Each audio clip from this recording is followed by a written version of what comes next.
On that intro. Back into Dungeons and Dragons.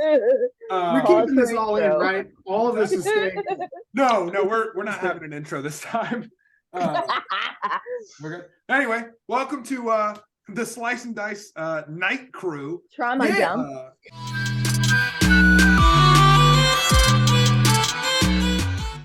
We are doing another one shot. A whole new team. Yeah, it's me and Valerie decided that we were going to be called the Night Crew. All right, so we almost had a transition and we lost it. So just transitioning back into Dungeons and Dragons. Sorry, we're friends. We have to really hang the fishing line tonight. That's what you get with the night shift. It's true. Yeah. It's true, and I respect that. We're the ADHD team instead of the D team. You're talking to the right person, that's for sure. So, what was I?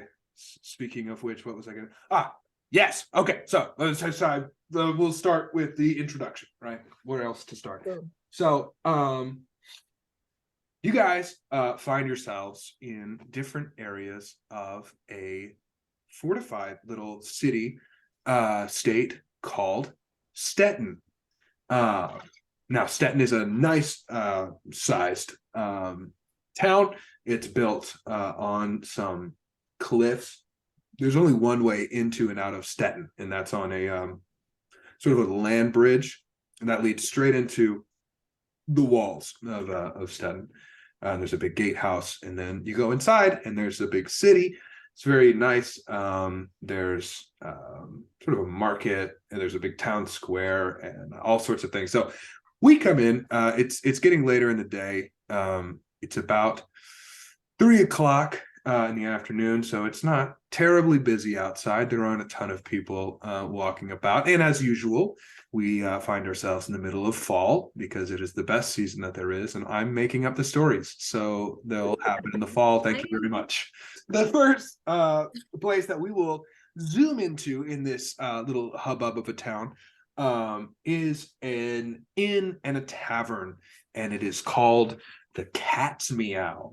And inside the Cat's Meow, we find a couple of fun characters who are waiting to meet someone. And Darcy and Valerie, will you please share for the class who your characters are?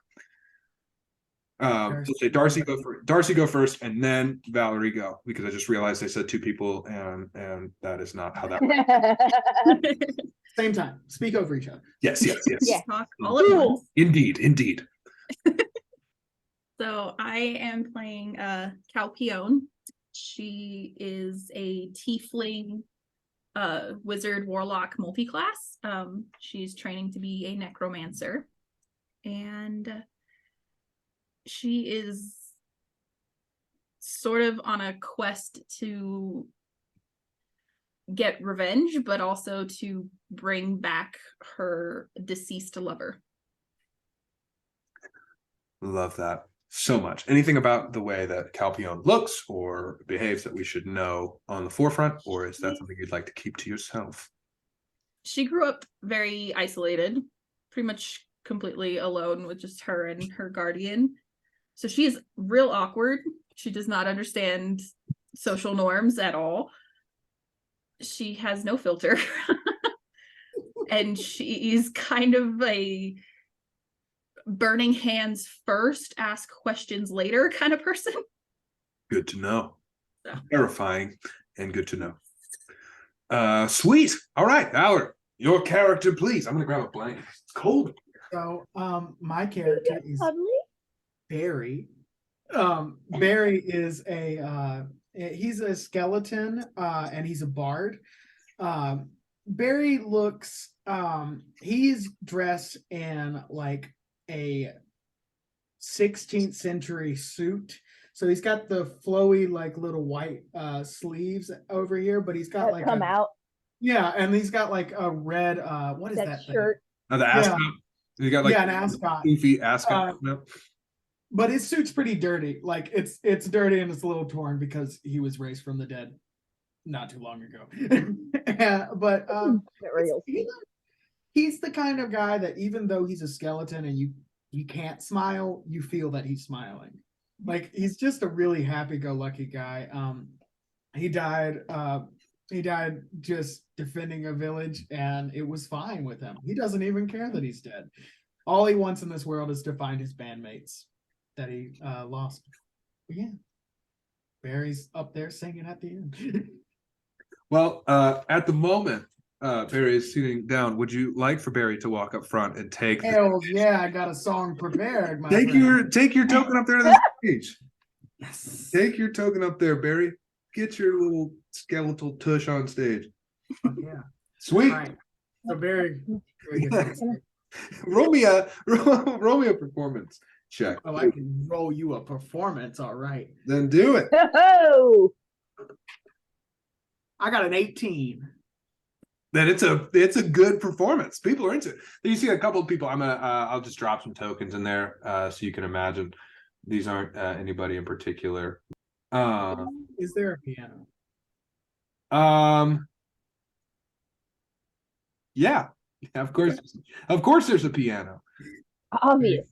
Barry gets up on stage and he says, how you guys doing tonight? It's good to hear from you. I'm just gonna play a little ditty on this piano here for you. Thank you for your time. And he gets up there and he starts playing like this really beautiful sound, and then he goes in and he says, if I hear you calling, we go home right now. And I won't sing any rest because I don't want to get copyrighted. But as you're singing, you see a couple of people are just like, yeah, woo, all right. And Barry, when someone goes like, yeah, he goes like, thank you. Just points out into the crowd. Perfect. So you're just taking up the stage, singing a song that we won't say so that we don't get copyrighted, but clearly an original, a Barry original. Oh, 100%. He wrote this. Kalpione, you are sitting at this table alone, waiting, and you have been here for right about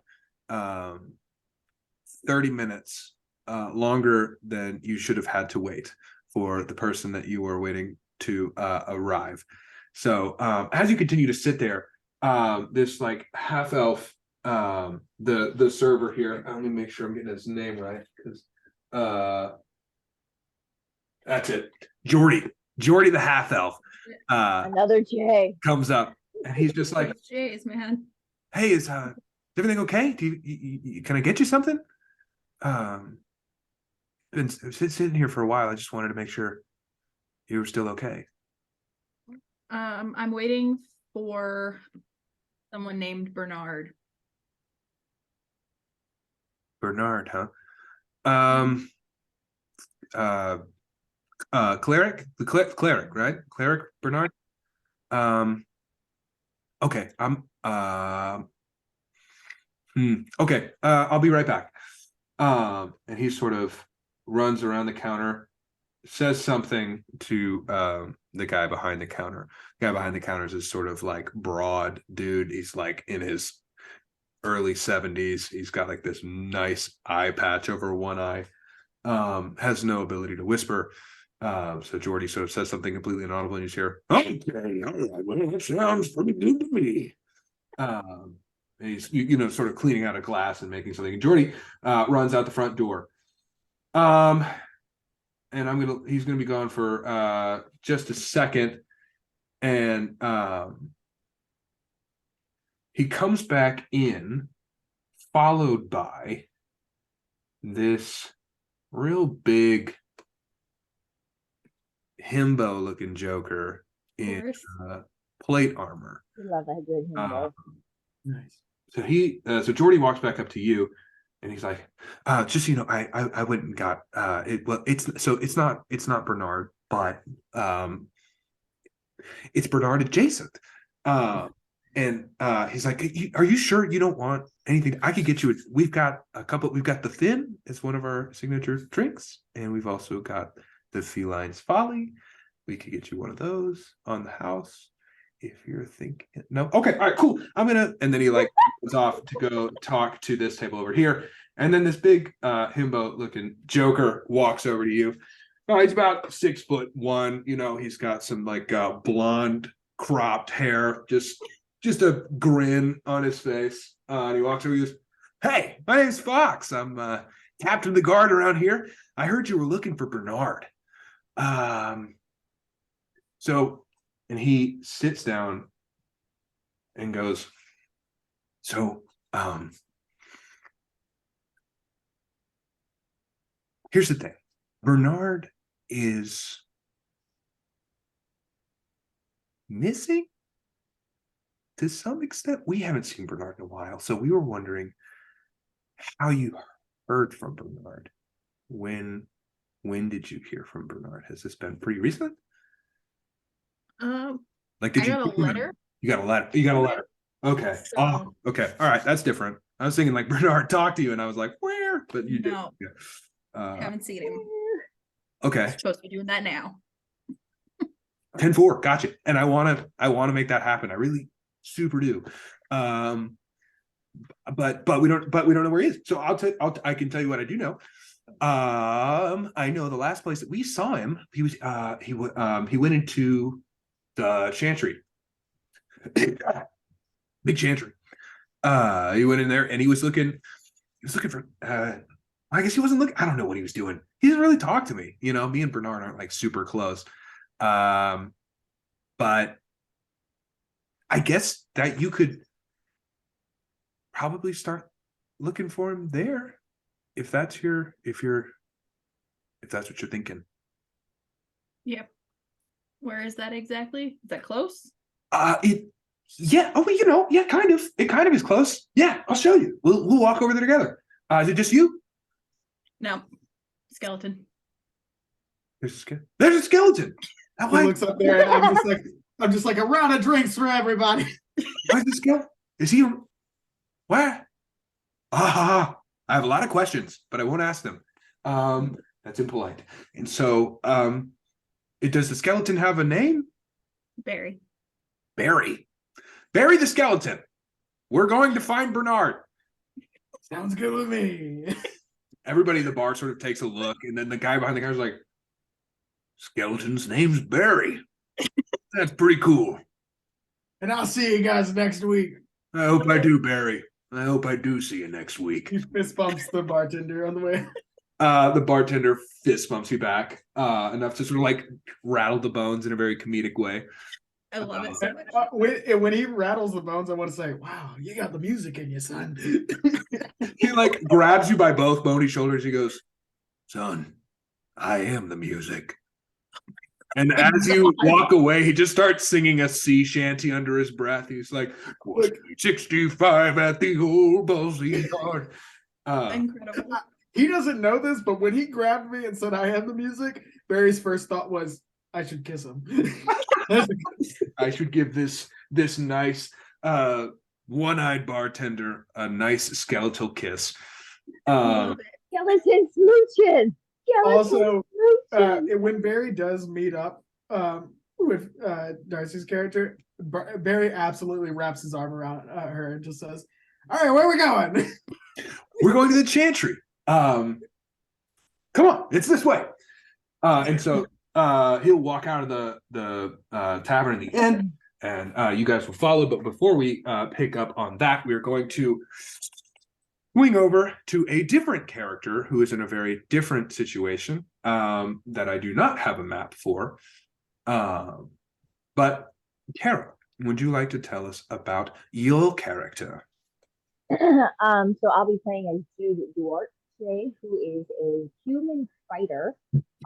She actually is the queen of a Fey realm. Even though she is human, she's married to a Fey lord who has no desire to be king. So she does all of the politicking and all of the taking care of the people, including her pain in the ass husband, who she does love dearly.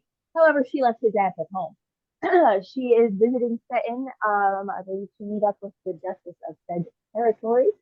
And she is traveling with one companion that is referred to as the Bomb, because homegirl likes to blow shit up. Perfect. So, as you sit in a beautiful huge home on a hill inside Stettin. There are 3 seats that have been set up outside, where there is also an archery target, a bow, and an arrow. And you have all 3 been taking turns, taking shots at the target, and then coming back and chatting and taking drinks.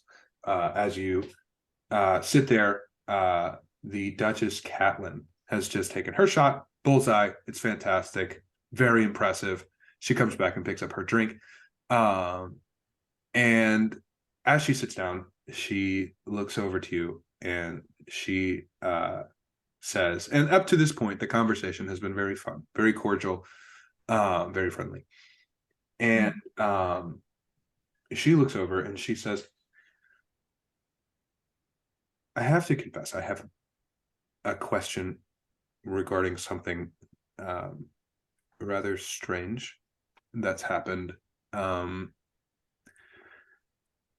We have a chantry here, and a cleric, and our cleric believes that he found something of some importance, and then it sort of started to change, and he started acting different, and he started looking a little different. And now he's gone completely. And so I was wondering if in all your time and interactions with the Fae, if you had ever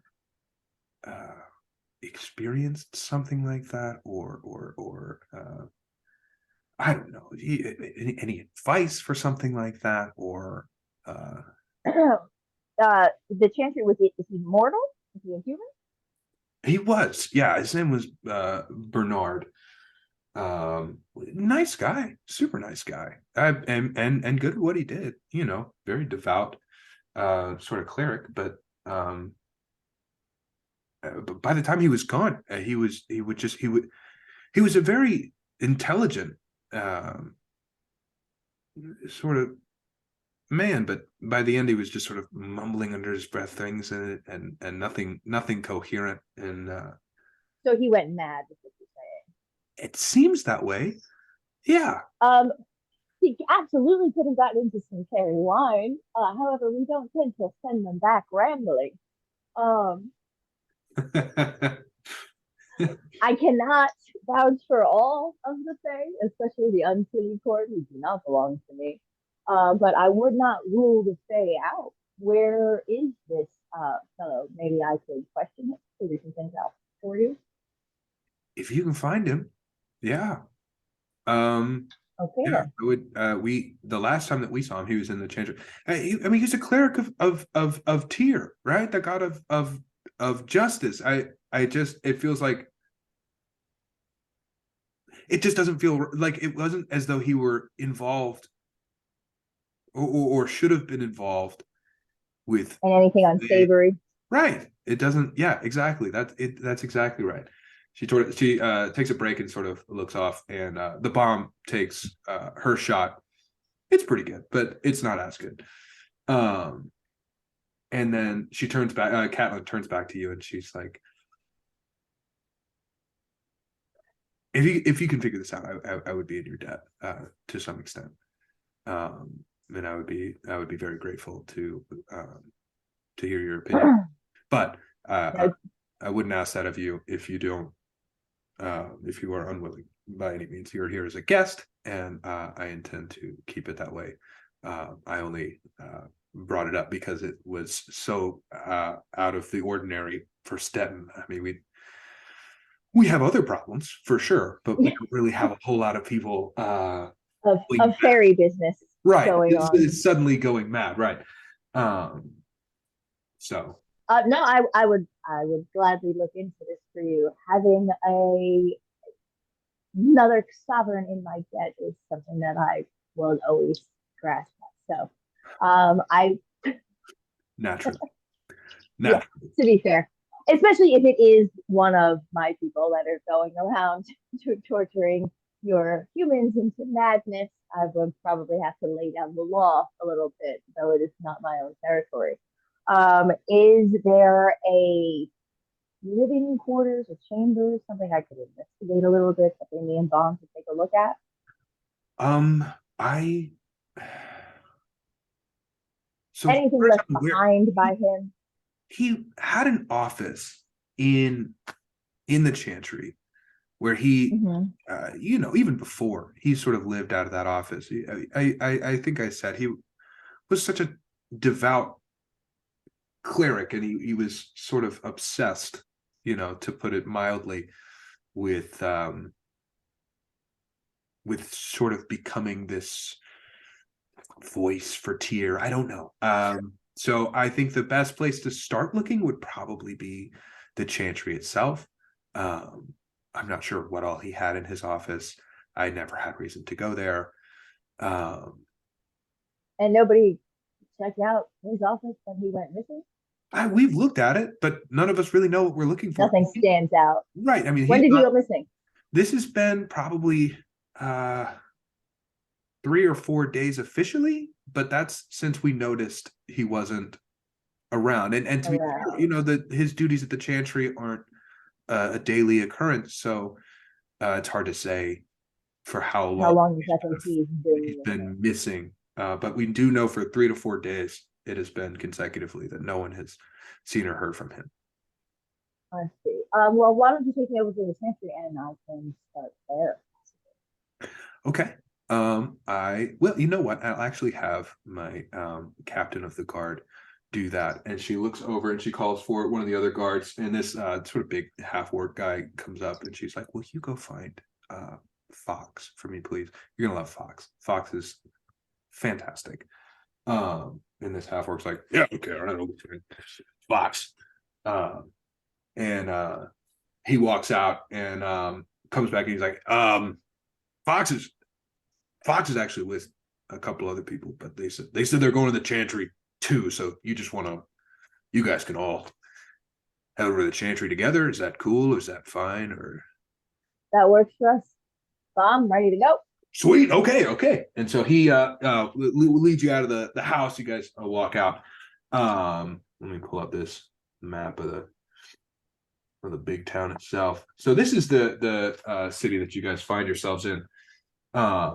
So your name is Fox. Where did that come from? Like, were you raised by foxes? Like, or just it's a cool name. I like it a lot. Thanks. No, actually, I used to be a dog. Stop. You used to be what kind of dog? I was a golden retriever. I can tell. That tracks. Yeah. Yeah, you got that smile about you. I love it. I love it, boy. Thanks. I appreciate it. Who's a good boy? Thanks. Am I with this group yet? You're just walking up to join them as that conversation's happening. So you do hear. So I was like, I want to come at the back of that conversation and be like, "Good boy," and pat Fox on the head and be like, "Were you really a dog?" I was. Yeah, I was. I was a dog for a long time. And then there was a wizard, and I don't know, he was doing something, but he missed. And he hit me. And now I'm a person. And so I've been a person for a long time too. But yeah, no, I used to be a dog, which is crazy. Do you miss it? Are there any other people that used to be dogs around here? Nobody that used to be dogs. Nope. Are there any dogs that used to be people? I don't know. That's a good question. Okay. I haven't asked dogs. Wow. Are you a lot of wayward magic going around like that around here? No, not especially.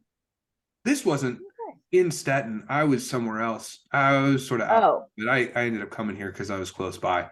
And then I ended up getting a job, and I'm pretty good at it. So, I mean, that is kind of what you were bred for. So yeah, I guess so. So, do you like date humans, or are you just like? Do I what?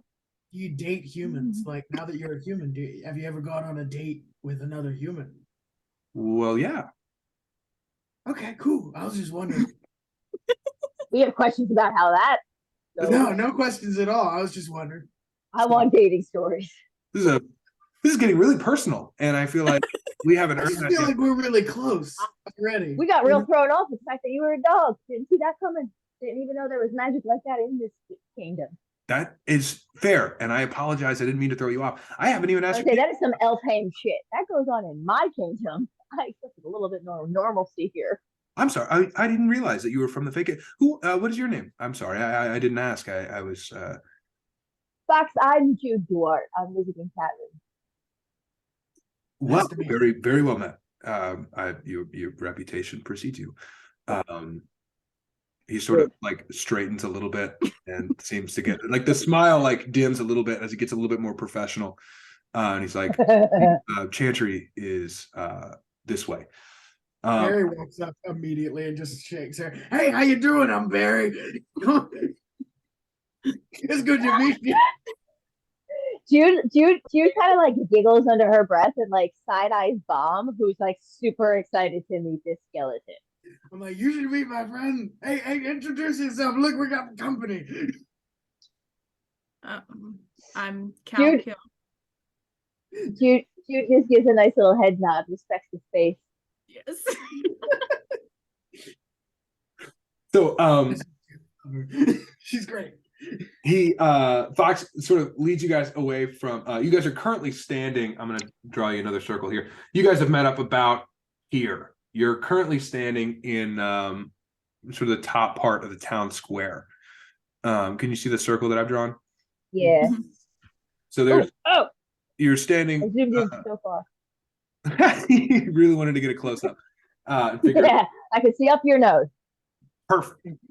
But yes, no, you're standing in the middle of the sort of a market square. There's a couple of people sort of selling different things out of the tents nearby. And Fox is like, "Oh, the chantry is this way. Are you guys coming?" Mm-hmm. Let's go. Yep, following you around. Absolutely. And he turns, he leads you guys through there. You pass by a magic shop, and then you pass by a blacksmith shop as well. And then you get to this huge building over here. And as you start to pass by the building, the air begins to feel a little bit heavy around that building in particular. There's sort of a palpable change in air pressure. Fox leads you around to the front door. He opens it up, and it's like this big golden doors, and he sort of like pushes them open, and they sort of and honestly they open soundlessly and very well taken care of. But the inside is very dark, and you open up to this is the building that you now find yourselves in. I'll go ahead and drop your tokens on here. You all find yourselves inside the big chantry, right? And it's just this enormous building, and you're standing. Currently, you have just walked in to the bell tower. So you look up, and there's just this massive golden bell. Open these doors, and you're sort of in that tower itself. If you look directly up above you, you can actually see the bell, and it's got these little catwalks where somebody would stand up there to ring it. And Fox walks up the stairs and out sort of into the foyer portion of the chantry. So what do you guys want to do? Barry turns to Cal and is like, I bet you 5 gold that bell's gonna fall before we leave. That makes sense. Jude looks up at the bell, looks at Bomb, and goes, "I'll take that bet." You got it. Fox seems to hear what you're saying, but does not seem to react to it in one way or another. He is looking around at the walls, but it is unclear as to exactly what he's looking at. Okay. I'm gonna say I'm also looking at the walls. This is just like a church. Why are there weapons everywhere? Well, this is a church to the god Tyr. Oh, okay, yeah, that makes more sense. Okay, I'm gonna go back for the weaponry. like up in the like where Fox is too. So like Sweet. like here. Barry would follow. Sweet. And he would probably be like, he'd swing his guitar around as he walks in and just start like kind of like strumming along just a little jaunty tune. As you start playing, the Fox looks back and he's like, pretty good at that, huh? Nice. That's so nice of you. So Jude is going to come in and go to the right, and Bomb is going to come in and go to the left, and they're both going to just like walk along the walls, kind of like looking at the weapons in the armory on there, investigating things going on, slowly making their way towards the back of this place where that office looks like it might be.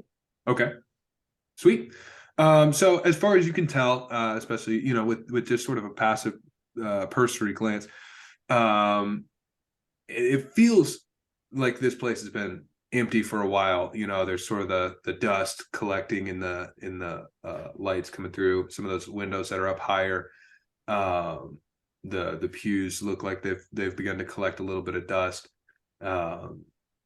The doors themselves look like they haven't been opened in quite some time. And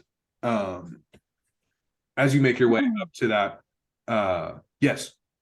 Can I make a perception check to see if anything's missing? Please. All right. Do your perception. My perception? Give me your best shot.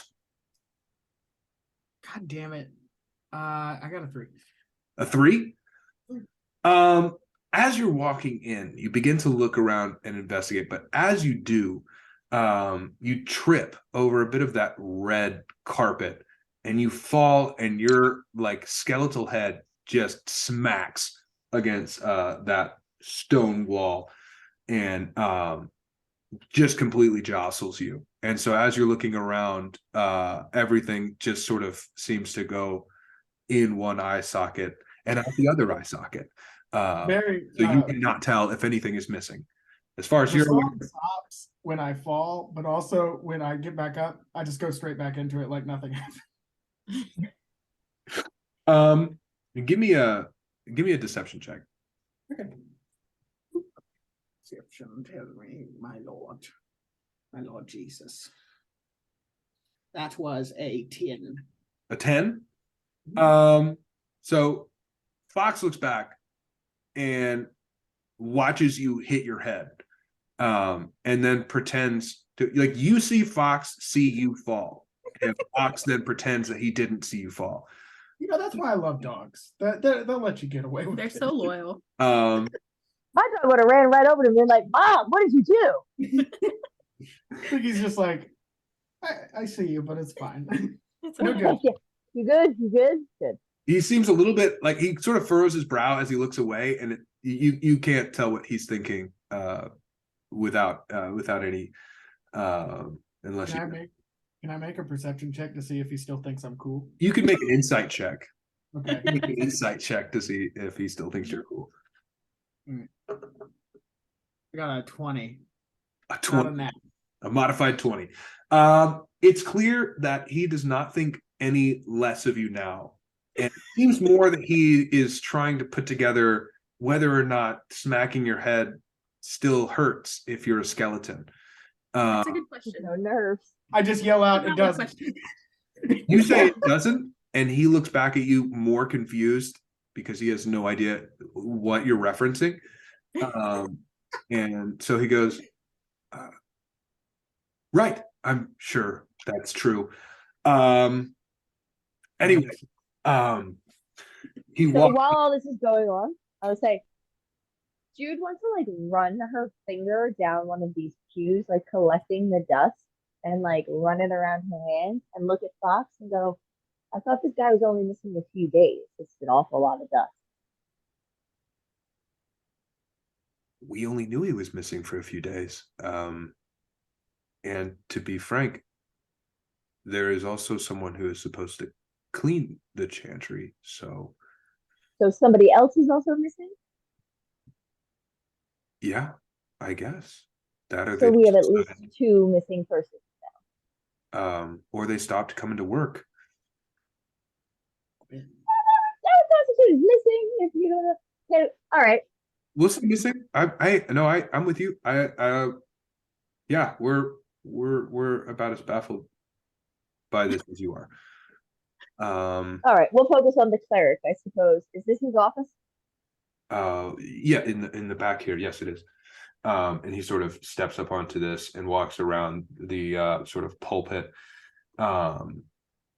And walks. So you can see that there's a statue of Tyr here next to the office door, and you notice that it matches it's a smaller version of the giant statue that is in the town center, in the town square. But he walks up and he pulls out a set of keys, sort of opens the door to the office and opens it up. He opens the door. And you are now free to walk about the office. So I guess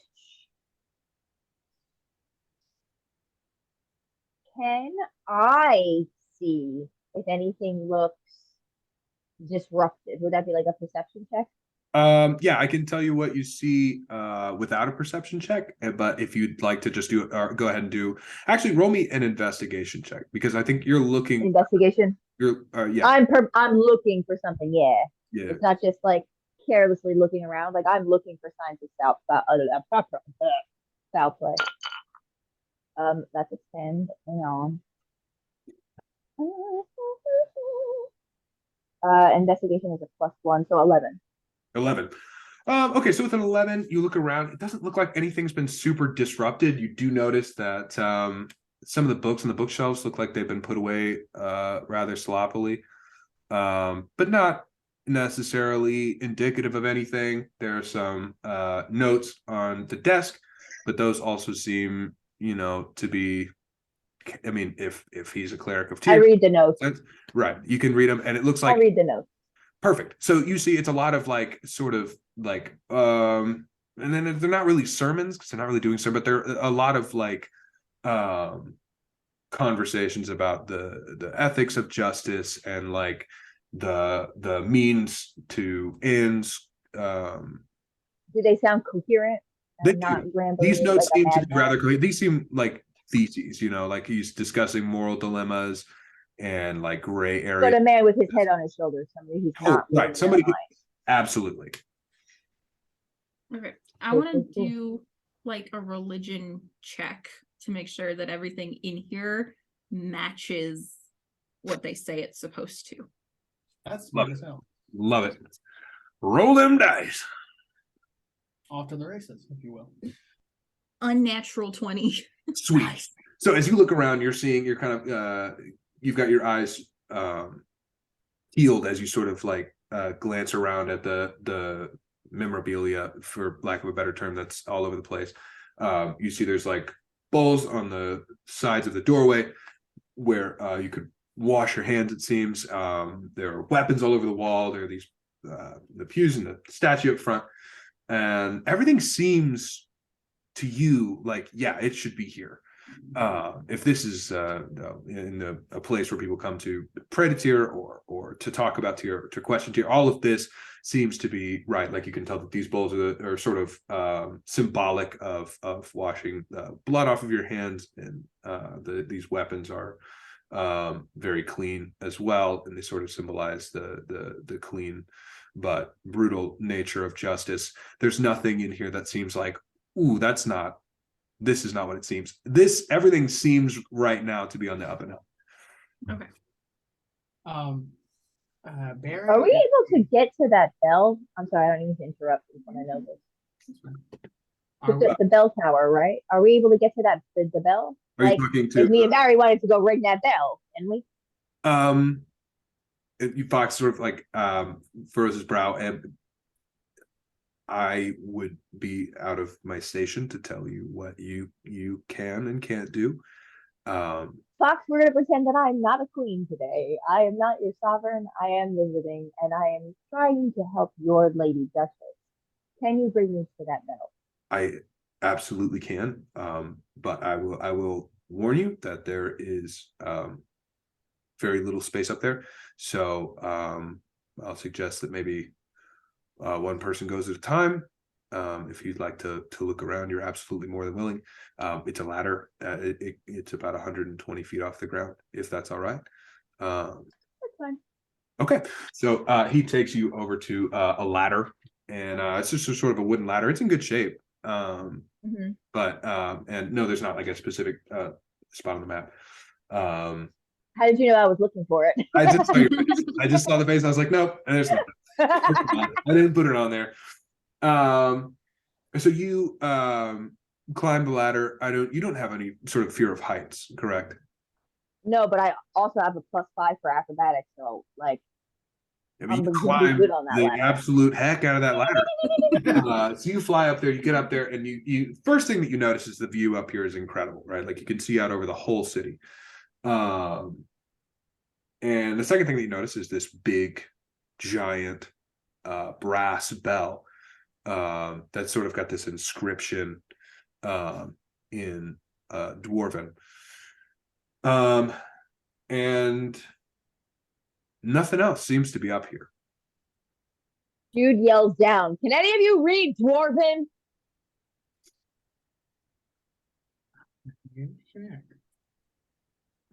I know I can't. I think my languages are like Elvish and Infernal. And it's crazy because I was picking that second language. I'm like, when the fuck does this ever come up? This is when it comes up. Right now, Duchess can like one of the and my other character Duchess can read all anything. languages for some I'll take reason that with a spell. Everybody trying to see if they can't add Dwarven into their proficiencies real fast. Well, Dutch used to have that spell where like she could read all languages. But I don't remember one of the warlock abilities is where you just naturally know everything, basically. Yeah. I thought I took it, but I did not. So I had a thing where I could do a spell where I could make it so somebody would know everything, but I didn't end up doing that because I was like, nah. Everybody's like, I like that spell too. I have 0 magic. I'm a tank today. I'm just here to fight people. I don't think I do. So as Jude is inspecting the bell, is there anything that Barry or Kalpione would like to do? Yes. I want to go through his office, like fully search, see if I can find any information about what he wrote in the letter. Sweet. Give me an investigation. Well, I forgot you had a letter. Pretty, please. Before you go in there, when you're passing, I want Barry to be like walking by and playing the guitar and just say, "You're my best friend," and now you have bardic inspiration, motherfucker. I love it. All right, let me roll for bardic inspiration. Well, I think they roll for bardic inspiration. Oh yeah. You just add it's a D4, correct? Let me look. I will tell you soon. It is a D8. Yeah, so you add a D8 to your you can add a D8 to one of your rolls, Kalpione. And you can add it after you roll your initial roll, so you don't have to add it to the if you don't think you'll fail. It's an investigation, right? Yes. 25. 25. Yeah. So you start like rifling through this office, right? You start pulling books off. You're looking like the Thesis of Justice, like the Moral Compass, all these different books. You're like throwing them aside. You start ripping the place apart. You see this like there's like a quiver of arrows and a bow, and you're like, okay, it's nothing on that. There's like a chest. You manage to flip that open, and there's just sort of like different things involved with like different religious rituals to do with Tyr. You rip his desk apart, and you start to see some of the things that you were talking about, where that he had found. He references something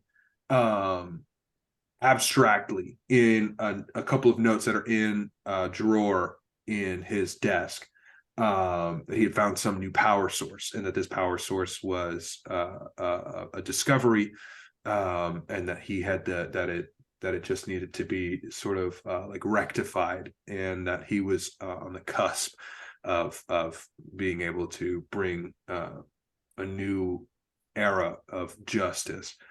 But in addition, you flip up the rug and you see what looks to be sort of a weird notch in the floor. Okay. All right. Well, I'm gonna take the notes that I found. I'm gonna take those with me, Okay, sweet. and then I guess I'm gonna see if I can like pull the notch open or see if it's like a door or something. Sweet. So you pull on it, and it seems to be a trap door, and it's a little bit stuck. So if you want to roll a strength check to see if you can yank that open. 9.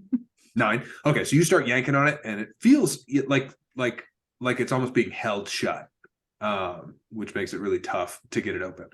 But you can tell that it should open. Okay. I'm gonna yell for Barry and tell him that I found something. Barry's just like, I'll be right there, sweetheart. Just starts like a little jog. Just all the way over there. Very casual. Canon, when Barry jogs, there's it sounds like a xylophone. Yes.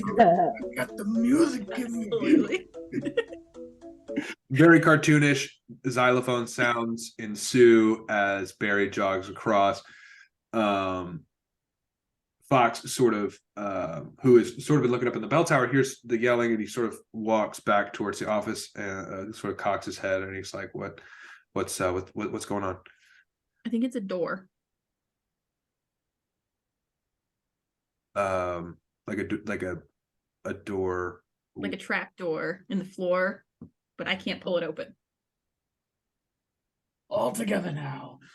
And Barry goes to try to get it. Okay, Barry, give me a strength check. Hells yeah. Let's give it a go. All right, that is a 15. 15, great. So you yank, you feel it, still feels like something's holding on to it on the other side, but you manage to wrestle it away, yank it open, and you are both hit with this like awful stench. Just if it's dead people, like it smells Al like definitely knows what that smell like. Right, like it smells like sulfur and like gross, rotten things all just sort of being released at once. And as you yank it open, this shape sort of falls backwards from the trapdoor. It seems like maybe that was the figure that was sort of holding it shut. But as they fall back, just begin to stand back up, and you see this like really gross looking like bluish clawed hand like grab the outside of the trapdoor, and then another one like reaches out, grabs the other side. The nails sort of like dig into the wood as this like gross looking creature pulls itself up out of this trapdoor. It's got this sort of like flat face with these like fangs coming out of the bottom jaw, and the smell you can tell is just sort of emanating from this thing. And that is like a sense of just like evil is emanating from this thing, and it just sort of goes, "What do you think you're doing? Open your trap door." Barry's like, "Hey, how you doing? I'm Barry. It's nice to meet you. What's your name? You know, we're just coming here looking for the cleric." This thing reaches up and cartoonishly slaps your skull around in it like circles on its there's head. like 3 circles before it comes to a rest. Can I try to dodge? You know what? You absolutely can. And I'll tell you what we're gonna do is you're gonna roll against. I'll just roll him a flat sleight of hand check. You roll your own, or I guess that'd just be a flat dexterity check. So you roll a dexterity check. He's gonna roll a sleight of hand check, and we'll see who comes out on top. I'll roll it. Not too bad. I got a that is a 3. You rolled a 3. Okay. He slaps you straight in the face. All right. You go to dodge, and you dodge into his hand. While my head spins around, Barry catches it, and it's just like, I'd appreciate it if you didn't do that, but hello to you too. He sort of snorts out of these big pig nostrils that he's got in his face, and his little like pointed ears like twitch. He's like, right, well, yes, I'm gonna kill you then. And raises his hand up for another hit. And you can go ahead and roll for initiative. Barry said, somebody already beat you to that, but that's all right. Listen, I don't mind killing you again. I got no problem doing the round two. All right, I got an 8. All right, sweet. Let's see. I'm rolling with both D&D Beyond and my dice, just kind of switching back and forth for no reason. Okay. I And do that too, though. Especially if I Kalpione, you can't find the weird little dice. you are also in the room, Kalpione, so you can go ahead and roll for initiative as well. While they're doing all of this, since nobody answered me about the dwarvish thing, Jude has made her way down and is kind of like can hear the scuffle going on in the office, but hasn't entered yet. 22. 22? Okay, sweet. So you will be the first to act. Am I last? At the moment, yes. Hmm. But that could always change depending on who joins the fight. What if I bump up my initiative score? Well, let me put him here on the actual map so you can see. He's just come up out of here. Since he hit me, could I maybe do a reaction? Do you have a reaction? I do. I you know what? Yeah, you can. Yeah, I'll give you a reaction. What do you want to do? Cutting words. I'm gonna say you fucking muppet. What does cutting words do? Right As a reaction, when a creature that is not immune to being charmed, you can see within 60 feet, makes an attack roll, ability check, or damage roll. You can expend one use of your bardic inspiration roll. Roll the dice and subtract the number from the creature's roll. So I get to roll a d8 and subtract it. So, okay, now that is, I'm glad that you bring that up. So the reaction would be in, if, like, when he rolled to hit you, you could react with cutting words, and it would take away from that roll. So you can't just take away from any roll that you'd like. But if he rolls an attack roll going forward, I will say that you did not use your reaction just now, and I will save it for you. Thanks, boss. I appreciate you, God. I love you. And so I have to help you where I can. The only time you're gonna hear us talk to God that way. So I'm doing things, right? You are right. doing things. So we are gonna do firebolt. Okay. Sweet. So...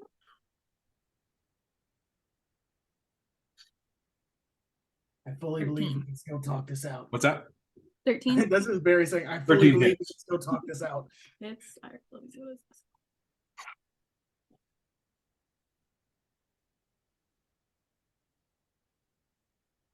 10 damage. 10 damage. Sweet. So you sort of what does your firebolt look like when you shoot a firebolt? What is that? She kind of just goes like this, and like a little flame comes out of her hand. So you look at this disgusting little thing that's come out of the doorway, and you flip your hand over and shoot this flame, and it just sort of smacks him right in the face. And you're just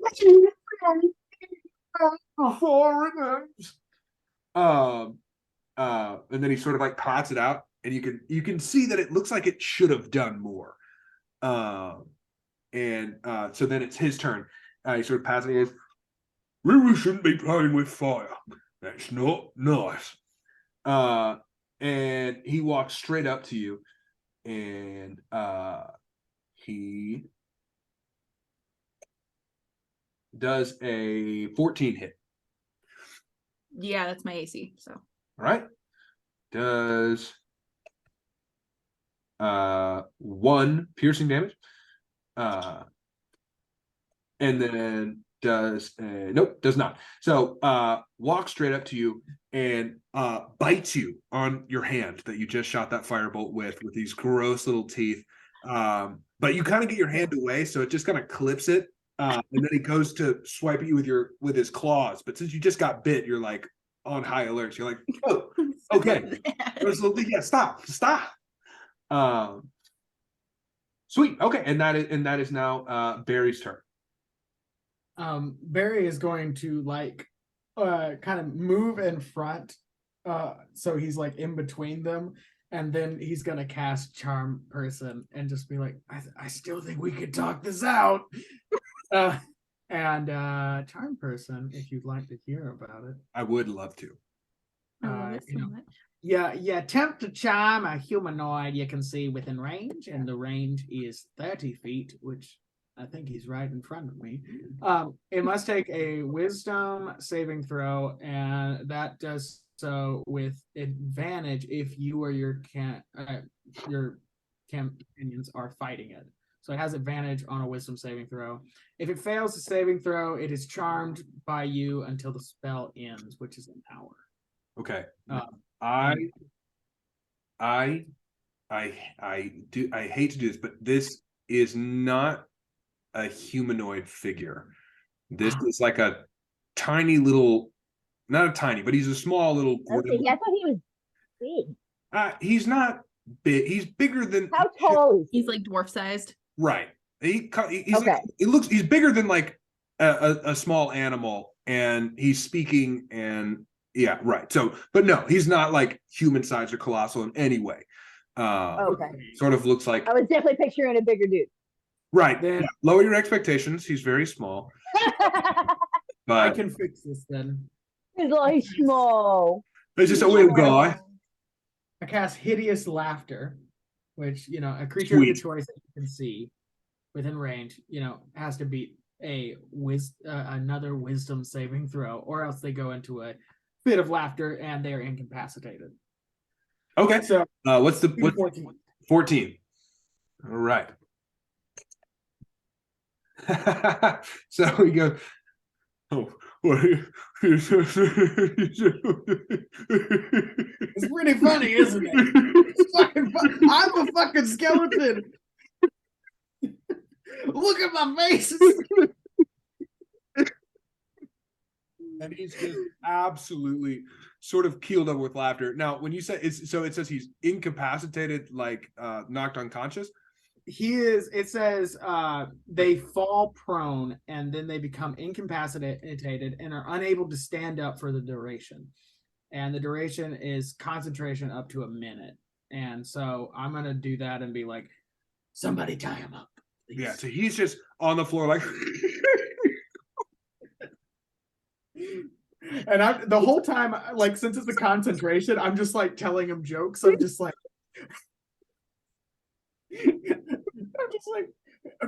no, I actually not even jokes. I'm just tickling him.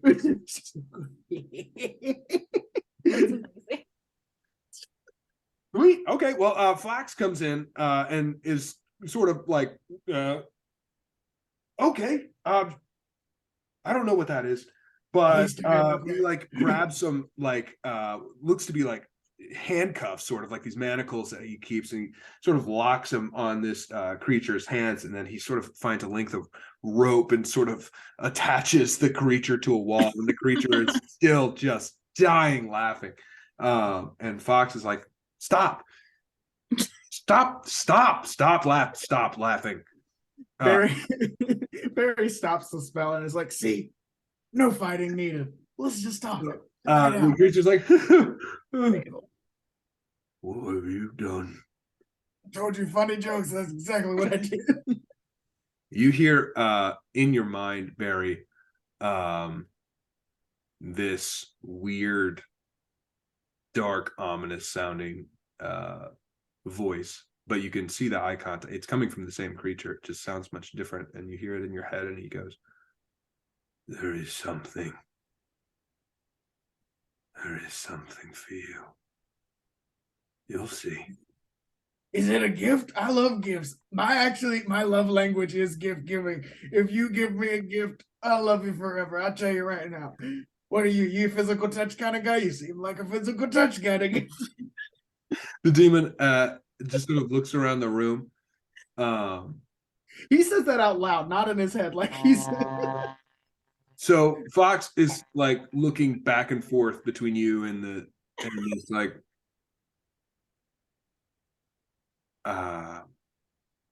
okay.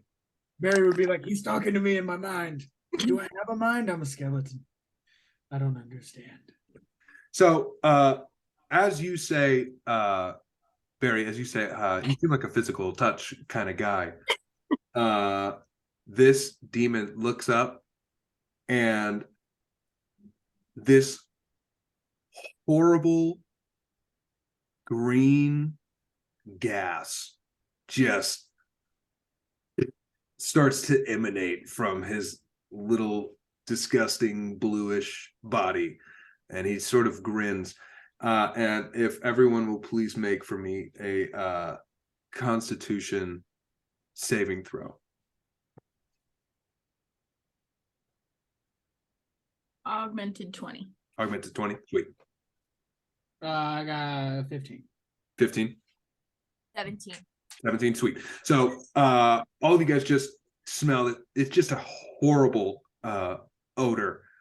But it doesn't seem to have any effect on you other than the fact that it is just horrible. Fox, on the other hand, seems very sort of deeply affected by this. Why that is not clearly apparent. I mean, he's a dog. They have heightened senses of smell. I would say, yeah. Could be. Affected how? Like, is he getting drowsy? Is he going crazy? What is? Is it just gross? Well, it looks like at first it's just gross, but you can see his eyes sort of turn bloodshot, and the color sort of drains from his face a little bit. And he sort of takes a couple of steps back, and then he's again wordlessly, which he sort of exits the office, and just sort of like crumples over, and just sort of sits there for a minute, sort of dry heaving. But for the rest of you guys, it doesn't seem to have too much of an effect. Will you roll the Constitution save for Bomb as well, or Rycamp if you'd rather? How long of hair does Fox have? Not long. It seems Okay. to be, It's like short crop, right? Right, yeah, Um, yeah. While Bomb he's rolled a throwing 20. up, 20, great. while he's throwing up, I want Barry to go out there and just like pat him on the back and says, "Let it all out." Also, do you have any more handcuffs? You might be like under a spell or something. And Yeah. I don't want to hit I was you." about to say, Jude looks at Bomb and goes, "You got anything we can tie this one up with?" He looks up and you can see there's like concern in his eyes. And he's like, "No, I don't have any handcuffs, but there's any points," and you can see there's sort of like 4 doors on the sides of the chantry. There's just sort of like 4 rooms. He's like, if you could stick me one of those, I don't think I'm gonna, but if it just, you could lock me in one of those if that would make you feel better. And so he just sort of like starts to walk, sort of crumples again, walks a little bit farther, and then sort of just like collapses off the side of the stage here. And he just sort of lays there for a second, like staring at the ceiling. And he's just sort of like murmuring under his breath. He's like, "Oh, this sucks." Okay, so he's okay, and he's just throwing up for now. No, It doesn't look like he's not necessarily throwing up. It just looks like like he's sweating kind of profusely. His eyes are pretty bloodshot. There's no real color in his face, and it looks like he's just lost all of the strength in his body. Okay, is there any like sacrificial wine? You could look around for some if you'd like. Okay. What role would you like? Investigation. Investigation. Now, are you investigating in the office? Or where are you investigating? I was gonna, I investigated in the office. I got an 11. With an 11, you sort of tear the place apart. And it doesn't seem like there's any sort of sacrificial wine or anything like that that you can see. So if some alcohol could like burn it out of them. But that's good. Barry just calls it quits. The demon is sort of tied to the wall, just like sort of starts chuckling under its breath. And he's like, I told you, there's something for you. You'll find it. Jude goes to Bomb and is like, keep an eye on Fox, and makes her way over to the little demon and takes out one of her hand axes, and like she gets real low and real close to him, and she kind of just does a little knife flip, and she doesn't bring it all the way up to his neck where it's like touching him, but close enough where if like he does come at her a little bit, he's gonna hurt himself. And she goes, we're gonna have a little talk. I want to basically interrogate this demon about where he came from and who he is and how he got in that trapdoor. So yeah, I was gonna do the same thing. Sweet. Also, go ahead and roll me an intimidation with what you've just done, and then we'll go from there. Barry is not very happy that we're going a violent route. He's like, we could just talk about violent it. yet? We could just talk about it. It'd be fine. No threats needed. A 10 plus a 4, 14. 14. So you can tell he sort of recoils from the axe and then sort of like looks up, and he's got these gross like sort of black eyes, and you can at this moment you can the breath is starting to have an effect as well. You can smell this like sort of putrid, weird, rotten meat breath, and he sort of snorts out of his nostrils, and like some snot comes out of one, and he's like, "You think I'm scared of a whip with an axe, huh? No, not from you. You can kill me." Barry takes the axe and slams it into its shoulder. Okay. Can I try to catch it and stop roll an it? attack. What's up? With Can I try to catch it and stop it? You can roll a. Let's see. You can roll a sleight of hand check, and I will measure your sleight of hand check against the attack roll. And you're rolling attack with advantage because he is restrained. Okay. So roll twice and take the higher number. Okay, cool. I'm saying I don't know what that means, Dad. 18. I got a 19. Sweet.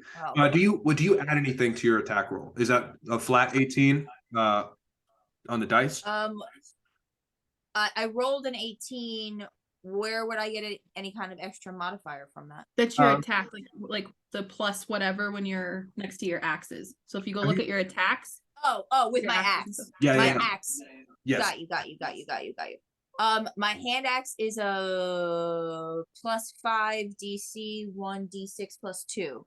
So it's the +5. So you got 18 plus 5, so 23. So you roll a 23 to hit, which beats that 19. So Barry, you reach a hand out. You actually make contact, but your fingers just sort of like bend back as this axe slams into the shoulder. Go ahead and roll damage on that as well, Jude. I'm rolling damage? Yes, roll the damage to see what you've done. See what you've done. See what 1d6 plus 2. D6.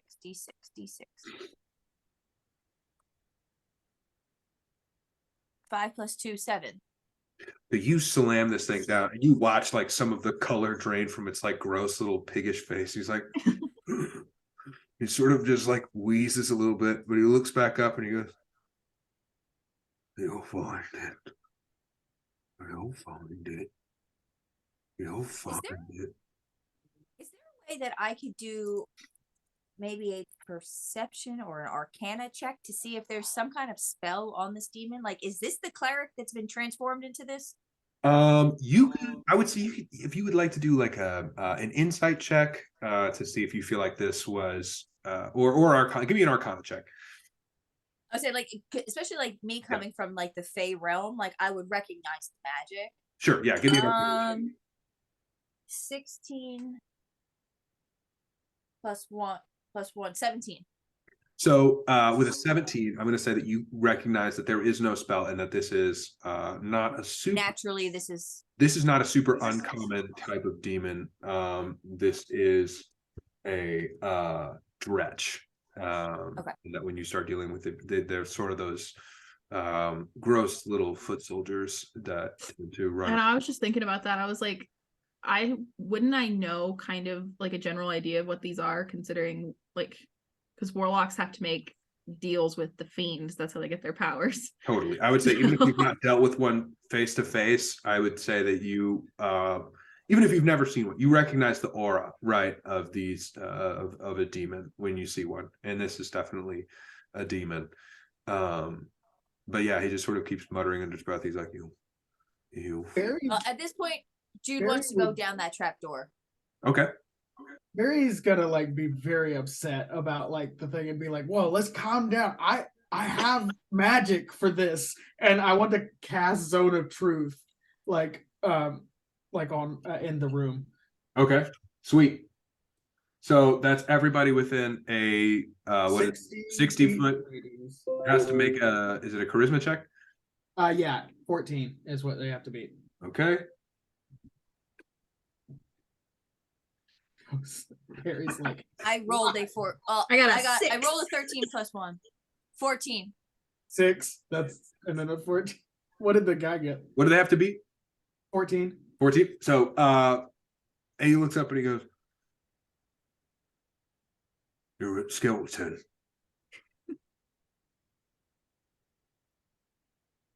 Yeah. We're all like, what? And your point? You must I was be wondering if weird. there was more to that. More to what? Okay, what do you mean by you'll find it? All right. What are we finding?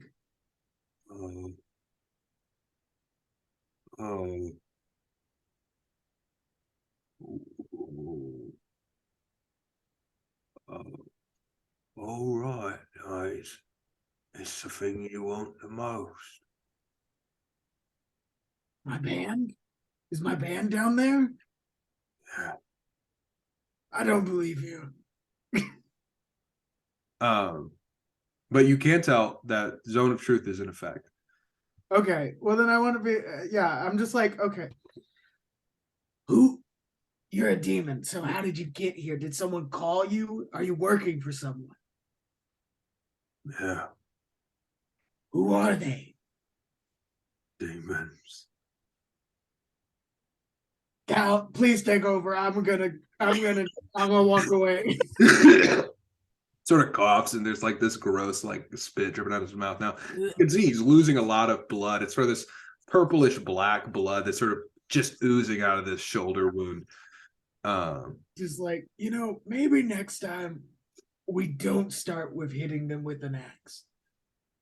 Not I trying didn't to start do with that. anything. I asked questions nicely first. It's fine. I mean, I was gonna electrocute him, so I know you would have. That's why I got in there faster. Wait, please, someone take over. I can't talk to him. okay. I'm gonna go over to him Okay. and see. I'm gonna ask: are there other demons here, like within this building, below deck or wherever? The fact that I just went down that trap door, we should. That would be nice to know. Yeah. How many of them? I don't know. Are they more than a couple? Are they more impressive than you? Yeah.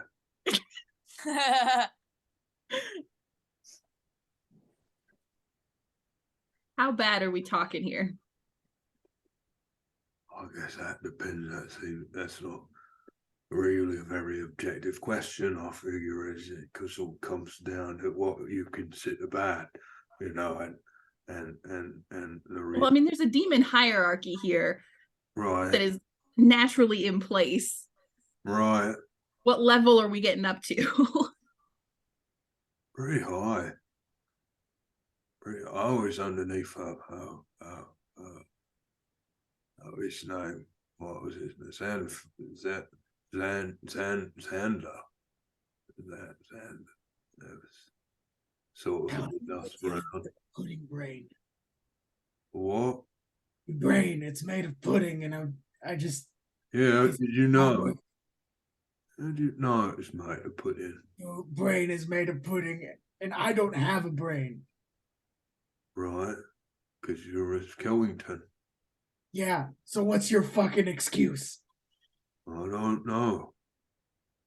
I think we don't have much education. Where's the cleric? Where is the fucking cleric? Oh, he's down there. Is he alive? I don't know. Did he do this? I don't know. Do you know what he found? Oh, what? Who? Who then? Wouldn't mean much to you. I could tell you his name, but you wouldn't know him if I told you. Well, you know what? I love knowing people, so go ahead and lay it on me. Nice to go by the name Jeffrey. That's a good name. Yeah, I thought so as well. I thought so. How about this? Look, I don't want to hear your Schrodinger's cat shit. The last time you saw the cleric, was he alive? Yeah. Great. I'm done with this. I'm going downstairs. Right. Where Also, is he just down so you there? know, we're in a zone of There's clearly levels to this basement. So how far down there is he? All the way down. Of course.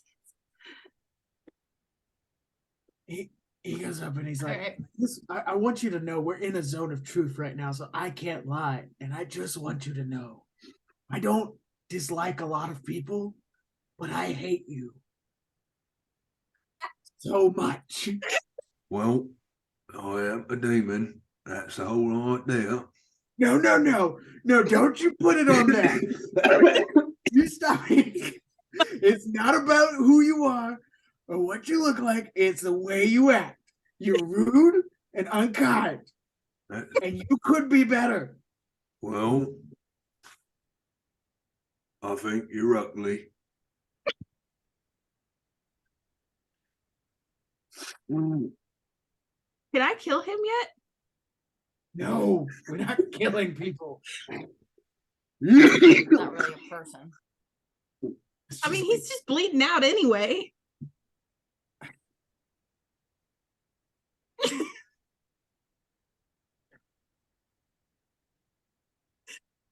Right. Here's what I'm gonna do. He's gonna take the demon. He's gonna try to turn him around so he's not looking at us, and Barry's gonna cast the cantrip dancing lights to make a little light show for him. That's really beautiful. He's gonna go like, yeah. What is this? Go ahead. Bison Ben?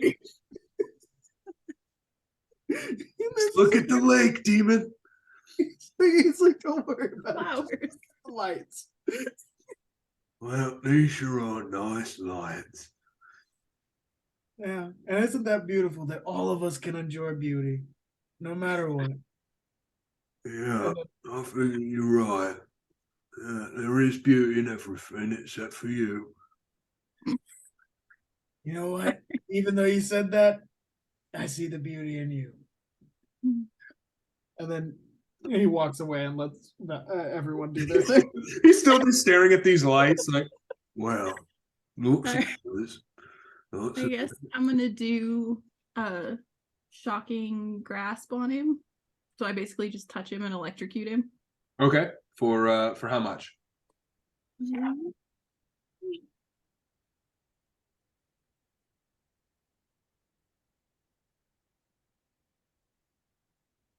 11. You can see, like, as you start to shock him, that it like doesn't hurt that much in the way that it should, but he's also like almost out of blood and he sort of like turns to you slowly. He goes, "Yeah," and then falls like face first on the floor, and is dead. A little bit of like smoke sort of like puffs out from his ears as he falls forward, very cartoonishly. All right. I want to search his body and see if there's any like anything, I guess, but also like specifically if there are things I can use as spell components. Which spell components are you looking for specifically? Do you have Just sort of in general, because you can use stuff like demon teeth and go ahead and roll me claws. I'll say give me an investigation check and see what he's got going on.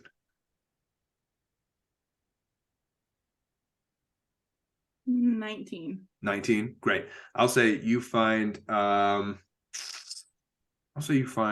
4 different spell components. I'll let you sort of decide what you find on this demon as you search through his slightly mutilated and charred little corpse, little rat guy corpse. Which does not bother her in the slightest. Oh, yep, okay, perfect. Like an average Tuesday. It's already great. The shoulder's already open. I can grab that shoulder bone, no problem. Barry's not watching this at all. Completely mortified. Yeah, Barry, you can hear the sounds, and the sounds are enough. I'm playing my music as loud as I can. I'm just imagining you playing Piano Man by. Yeah. Oh no. I'm just like, don't stop me now. That was such a good time. Having a ball. Just crying. And you, I will say that you hear Fox very weakly from the foyer go, "Don't stop me now." That's my boy. I think we can let him out. Bob is just like, shh, stop. She just like pets him back into like a stupor. Right, because it's very clear. He's just completely out of it. At this point, like his head is in her lap and she's like adoringly petting him. Yeah, and he's just like gone. Just he's got full golden retriever and he's doing the twitch with his leg. Right. As to whether or not he's twitching because of that or if it's some sort of poison body reaction, like death twitch, it's unclear. But sweet. So the demon instead, you sort of search him, grab these spell components. There's like this splattered blood all over the wall from the axe into the shoulder. Great. And Jude has jumped down into the trapdoor. What about Barry and Kalpione? Barry is going to go to jump down and say, Geronimo!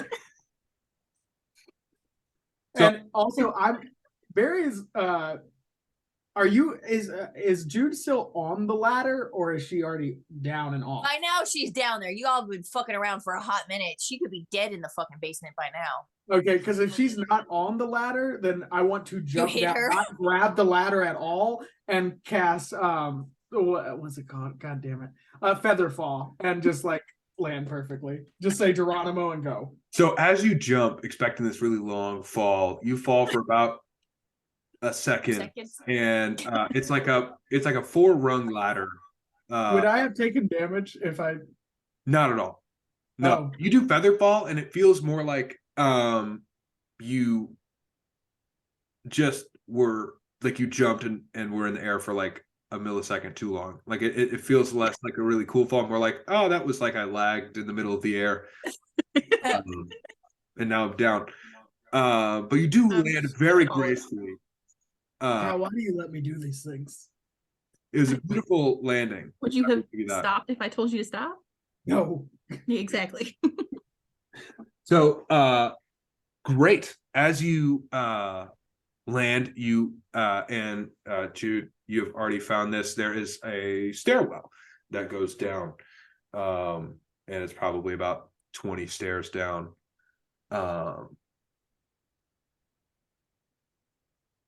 You taking this? We're going down into a crypt. To see my brethren. The bone. This is where you find yourself. Do the rest of you follow as well? Yeah. Mm-hmm. sticking by Cal as much as possible. Sweet. So I'm gonna go ahead and you are all three standing in now a very long hallway. Can I cast Dancing Lights again because it's a cantrip forever? And it makes lanterns. It can make like lanterns and torches appear. So or glowing orbs. So I just want to make a bunch of torches appear on the wall so we can see forward. Okay. So I have dark vision anyway, so I don't have eyes. well, that's a very good point. Yeah, are Yeah. there doors on the side? yes, Okay. there are doors. There are 3 doors on each side. Just can I make an investigation check to see if I hear anyone in these doors? Give me an investigation check. Go ahead and roll them dice. I can make an investigation. All right. God damn it! I hate when it. This is why I like real dice better. What'd you get? It's like a 20 or a 2, and it always goes with the lower number. Did you get a 2? I got a 2, but it was on a 22. So as you go up to, and which door are you going up to? You can go ahead and move your token as you explore. just this one right here. Okay, so you go up there, stick it, and as you're sticking your ear up to the door, you accidentally drop your hand across your strings. So you go, and you have no idea. After he does that, he goes like, "That was actually a good note. I need to keep that for later." Note to self. Wait. Jude, I would say Jude opens the door that he was trying to investigate. She ain't got no time for this putting around. Opens the door. I was hoping you'd say that. Of So course. this actually worked out really well. I know you don't think so, or you won't, but it did. So That doesn't Open- sound good. That sounds like I'm about to die. Jude takes out her crossbow. well, I don't know about that. Jude takes out her crossbow before she opens the door. You open the door and you see 5 of the little rat. Stinky dregs. Yeah. 5 stinky dregs. And they all look at you and they go, "Yeah, I figured you'd be down here." And they all sort of charge out. And you already know. Time to Could they not? roll for initiative. So one gets right there. Now, Jude, you walked in the room, so you're here. These 3 have sort of surrounded you here, and these 2 are moving forward. Sweet. Yep. And then go ahead and roll for initiative and let me know what you get. All right, I got a 16. Sweet. Am I in the room? And No, you were not. You did not walk in. I rolled a 15. I got 10. So we've got what was your roll, Barry? 16. 16, 10 for Kalpione, and what was yours, Jude? 15. Sweet. So the Dretch are gonna go first, and the one that is right here moves forward, and he's like, "You're gonna regret the day that you just showed out them random doors," and takes a big chomp at you. Does an 8 hit. No. Does a 19 hit. Ah, yeah. So he takes a bite and you're like, "What is wrong with you?" And as you're saying that, you catch a big, he like reaches all the way up and slaps you across the face with his big meaty or his little meaty hand, and deals you 7 damage.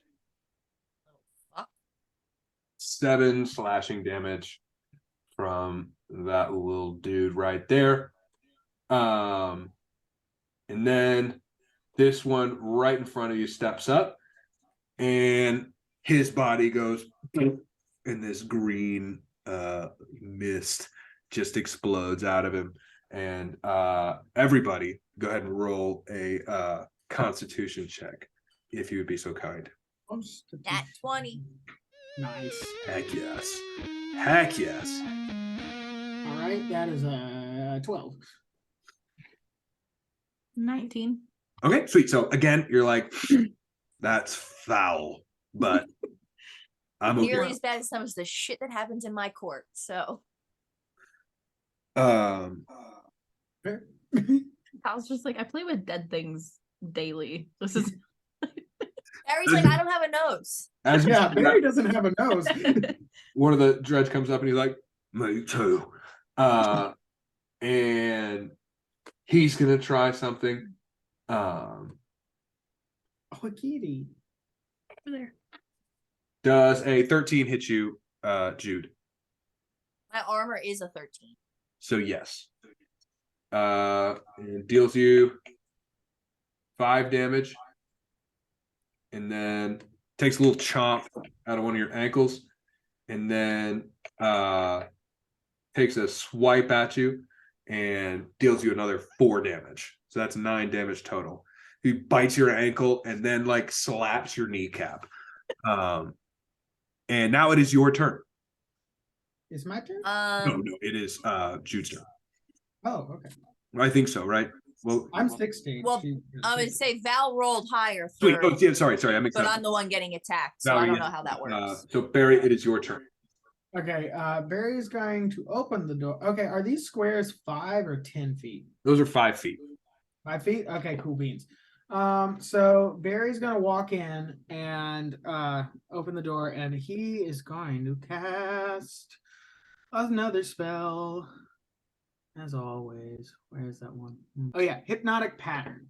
Okay. Hypnotic pattern. You create a twisting pattern of colors that weave through the air into a 30-foot cube within range. I think I can catch all of them with that. Okay. And each creature in the area who sees this makes a wisdom saving throw of 14, and on a fail, the creatures become charmed, and while charmed by the spell, they are incapacitated and have a speed of 0. Okay. And to do the spell, I want him to just kind of like walk in and just and start like playing the guitar while like dancing through them. Okay. The group. So I'll say that because you're behind Jude at the moment. And if you pass through, you're going to give an opportunity attack. Okay, then he just I'll opens say- the door with a really dramatic You just pound some sick power chords. What do they have to beat? 14. Okay. Yeah, and it's like Pink Floyd light show coming out of the guitar. Yes. Incredible. This reminds me of Furi Furi. Nice. So you see 2 of them.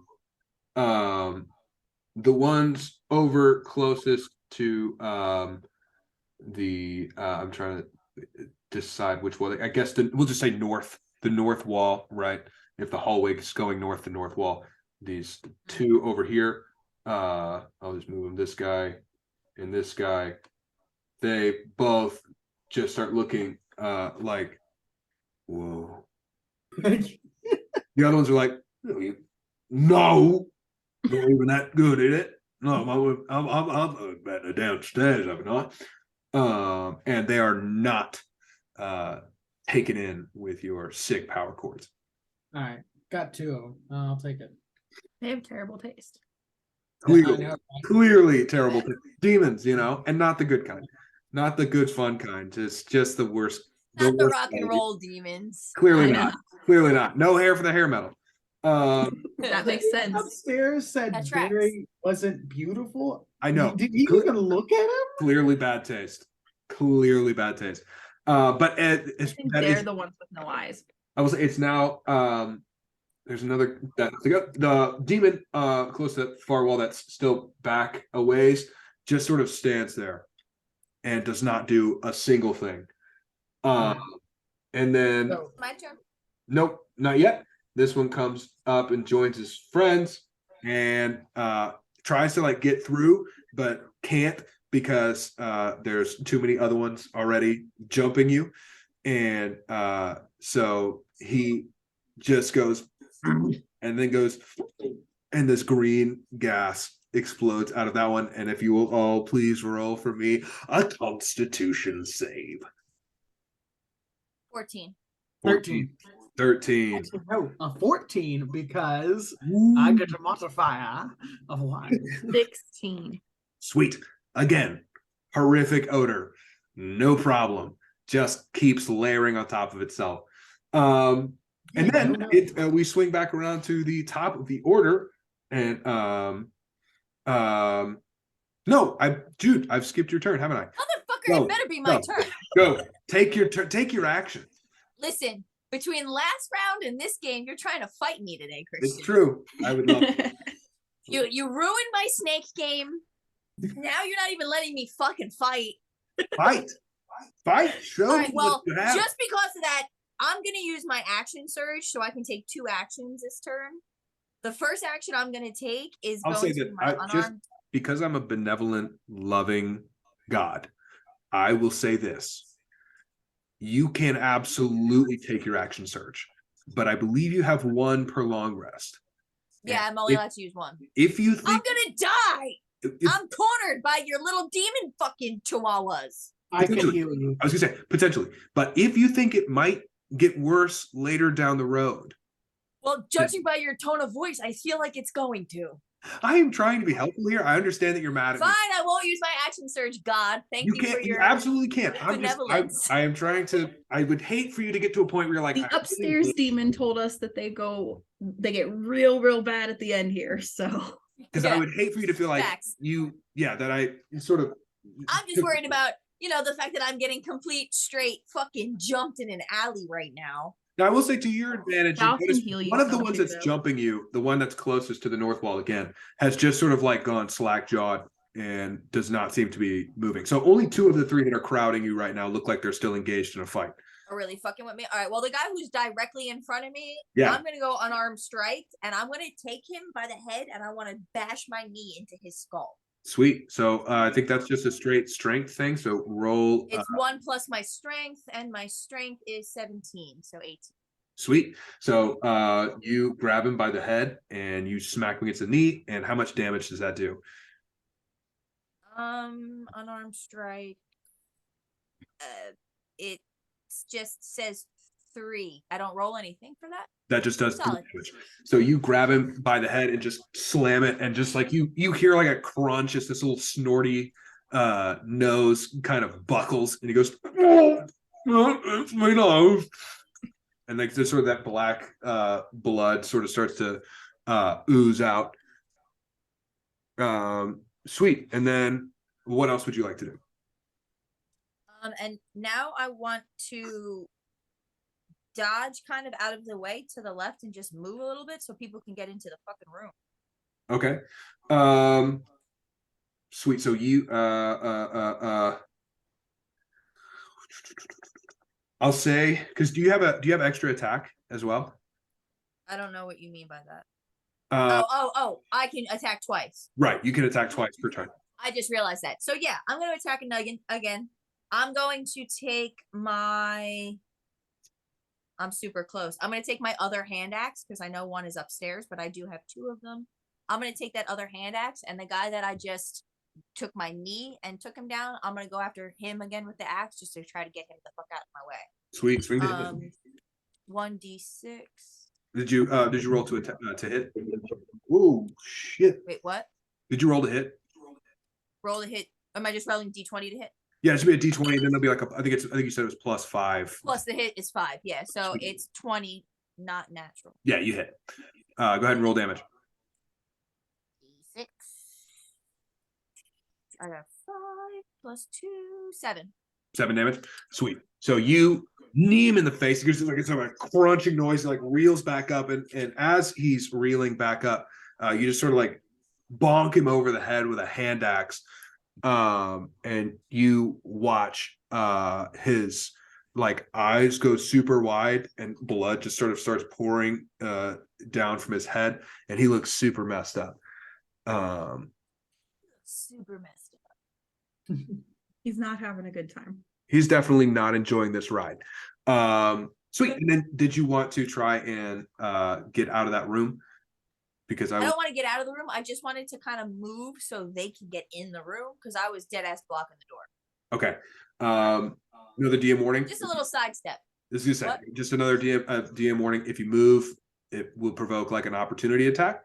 So well, that fucker's dazed. The one I'm moving towards is supposed to be like passed out still. Totally. The only one that you'd have to worry about, because I'll even say that the guy that you were directly in front of is not going to do anything because you just messed him up pretty badly. But there's one that's closer to the south wall that would get a little swipe at you.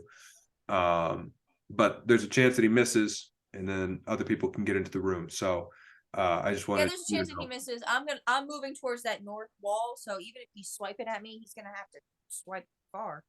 Yeah. So you wanna go ahead and move? I want to move because I gotta let them in the room. Sweet. He's gonna take his. We could run. He's gonna take his little swipe. And misses. So you knee this dude in the face, clock him over the head with an axe, and then step out of the way, and you just hear the air as a little claw swipes by you. You're like, no, getting away. And now the doorway is open. But we cycle back around, and the one that you've just stepped closest to is just sort of chilling with you. He's like, run. And then the one that you clocked in the head sort of like regathers his thoughts and comes over to you and tries to attack. What about Darcy? I can't do anything from where I am anyway. Oh, okay. I'm skipping everybody. Darcy, please go. I can move like. Well, the doorway is now open because Jude has just moved out of the way. So you can't. We're standing out just casting magic. I know. I'm like, what can I? But the problem is that all of my range spells like that will affect Jude too. I'm in the way. Yeah. So I don't want to like. Okay. I want to shoot firebolts at you. You could ready an action if you'd like.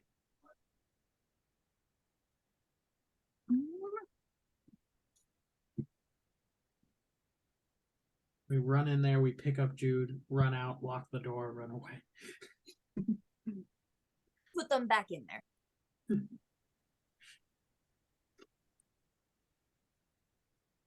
I like that this bitch can attack twice. None of my other characters can do that. Yeah, if I Pretty nice fighter quality. Well, since I don't have really anything else going for me other than being able to whoop ass, I better be able to hit twice. It's true. The fighters can do one thing really well. Mm-hmm. Whoop ass. Yeah, there's not really anything I can do until I can get around her. Okay. So. All right. So sweet. So we'll move right along. Wawa's turn. Let me think. I just want to make sure there's nothing that I could give you that would be somewhat helpful. All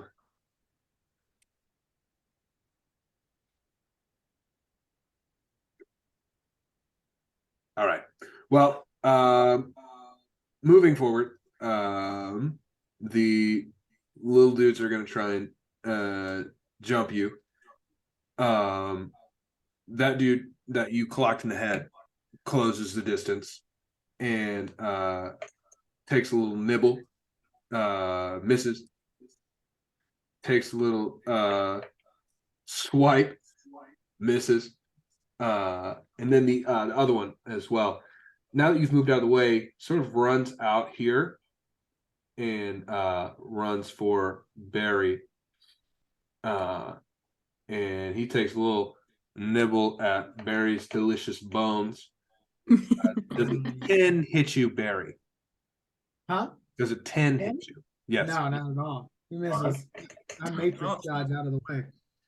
And so he comes in, takes a little nibble at you, you're like, takes a little swipe at you, and you're like, And can I still do a reaction if he tries to hit if he misses?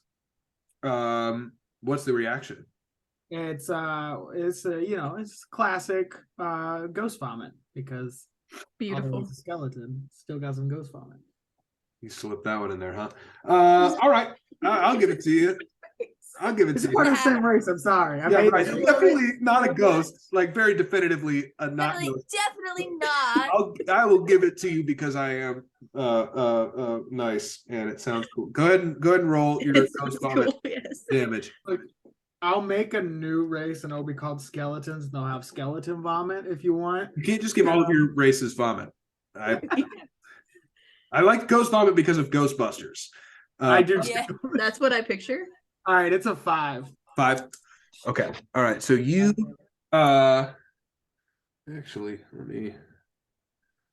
I just really like Hellish Rebuke, but also for ghosts. Yes. Okay. All right. So you vomit and he goes, "Oh no, oh, come on. That's gross, isn't it?" He has no room to talk about what's Yeah, gross and what isn't. There isn't like, seriously. you, of all people, take a fucking shower. He sort of puts his little clawed hand over his chest. Oh, Don't be offended, you fucking muppet. I'm gonna do whatever I want to do. You fucking muppet. And sweet. So that's their turn. And it is now you, Barry. All right, my turn. Great.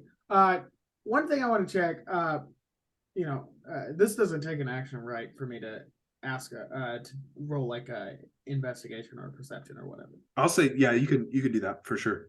Okay, could I check to see if we could lock this door? If we were to get Now that one, I'm gonna say that one's gonna be a little bit tougher because you probably have to like actually go over to the door and check it out. Okay. But from a cursory glance, you don't see like an obvious lock on the door from where you're at.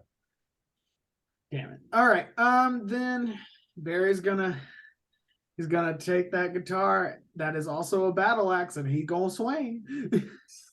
Because of course it is. Because why wouldn't it be? I mean, Does a 19 hit? That it do. That it absolutely do. All right. Well, it does.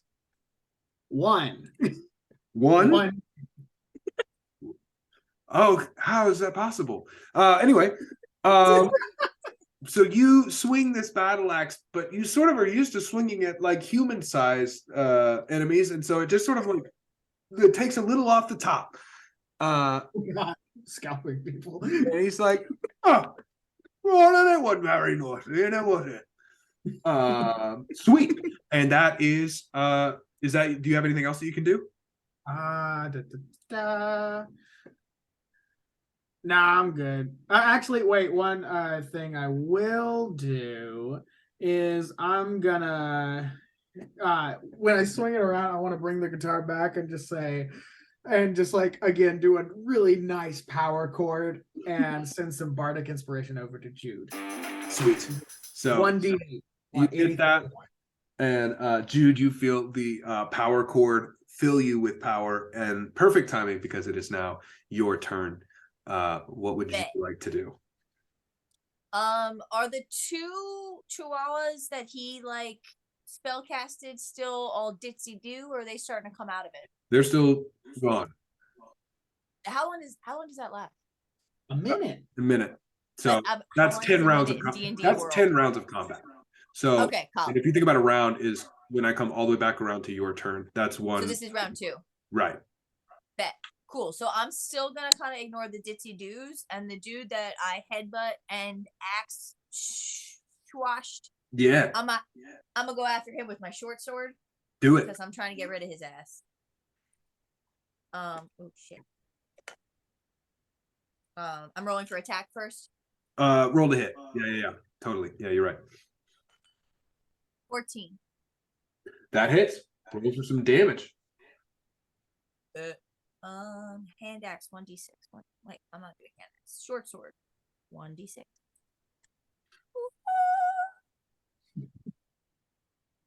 That's a 6, bitch. Plus 2, 7, 8. 8 damage. Great. So you take your short sword and you stick it straight through his eye, and you watch it like stick straight out the back of his head. Oh! and then you pull it back out, and he just sort of flops over with like the little rat he is, and does not move again. He is clearly down for the count eternally. What would you like to do with your next attack? The two that are dazed are both towards the north wall, right? The one that is, yes, they are, and there is one that is within attack. The south wall is still the one who sliced at me before, right? That is correct. Yes. So same thing with my short sword. I'm coming at him. Am I rolling for attack? You're coming at the one. Which one? The guy who swiped at me before, the guy south wall. Oh, I see. So you're coming over to attack this guy here. Correct. Sweet. Roll some attack dice. 17. That hits. Deal some damage. D6, D6, D6, D6, D6, D6, D6.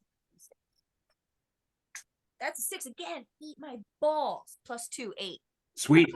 So you slice this short sword, like it just rips across his chest, right? And you see a spray of this blackish, bluish blood. He's like, oh! And he's clearly not feeling great about what's just happened. Perfect. Kalpione, that is now your turn. All right. I am going to, because the one right in front is like, he's like right in front of me, right? Yes. Okay. I'm going to do Shocking Grasp on him. Okay.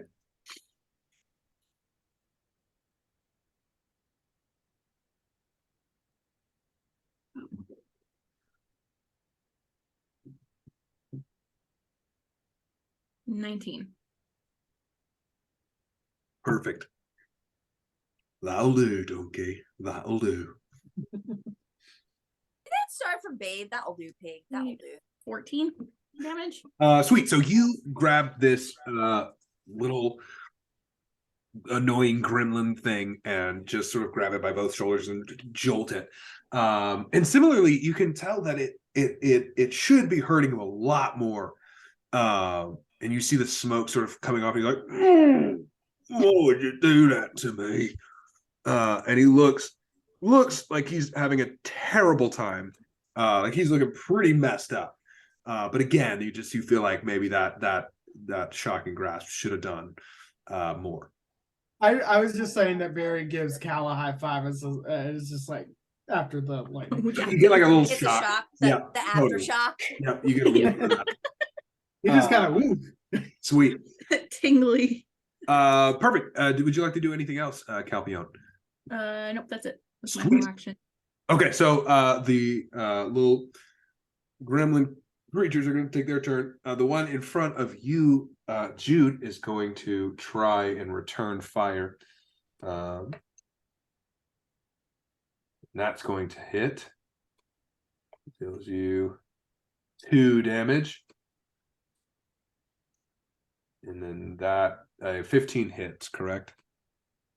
Yeah, my armor's a 13.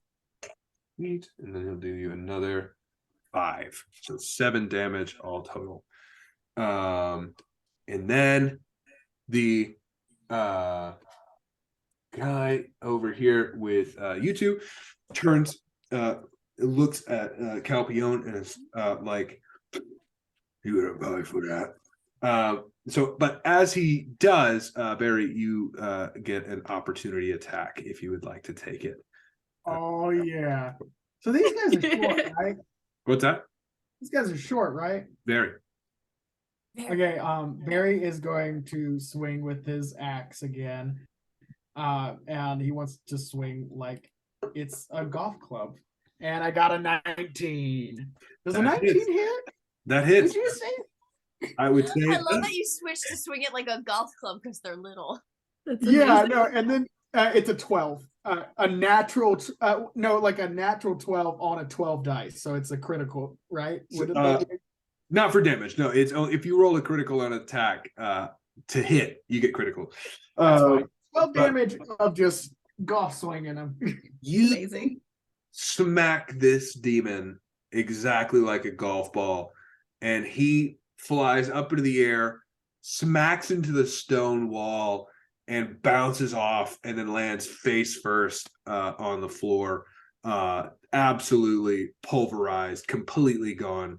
just bashed apart. Gone. Incredible. Dead. Wait, no. Can I make sure I knock? Can I turn the torch to the side so it's not a blade, so I just knock him out, or is it going to kill him? Sure. I'll say you could. Yeah, I'll say you knock him out.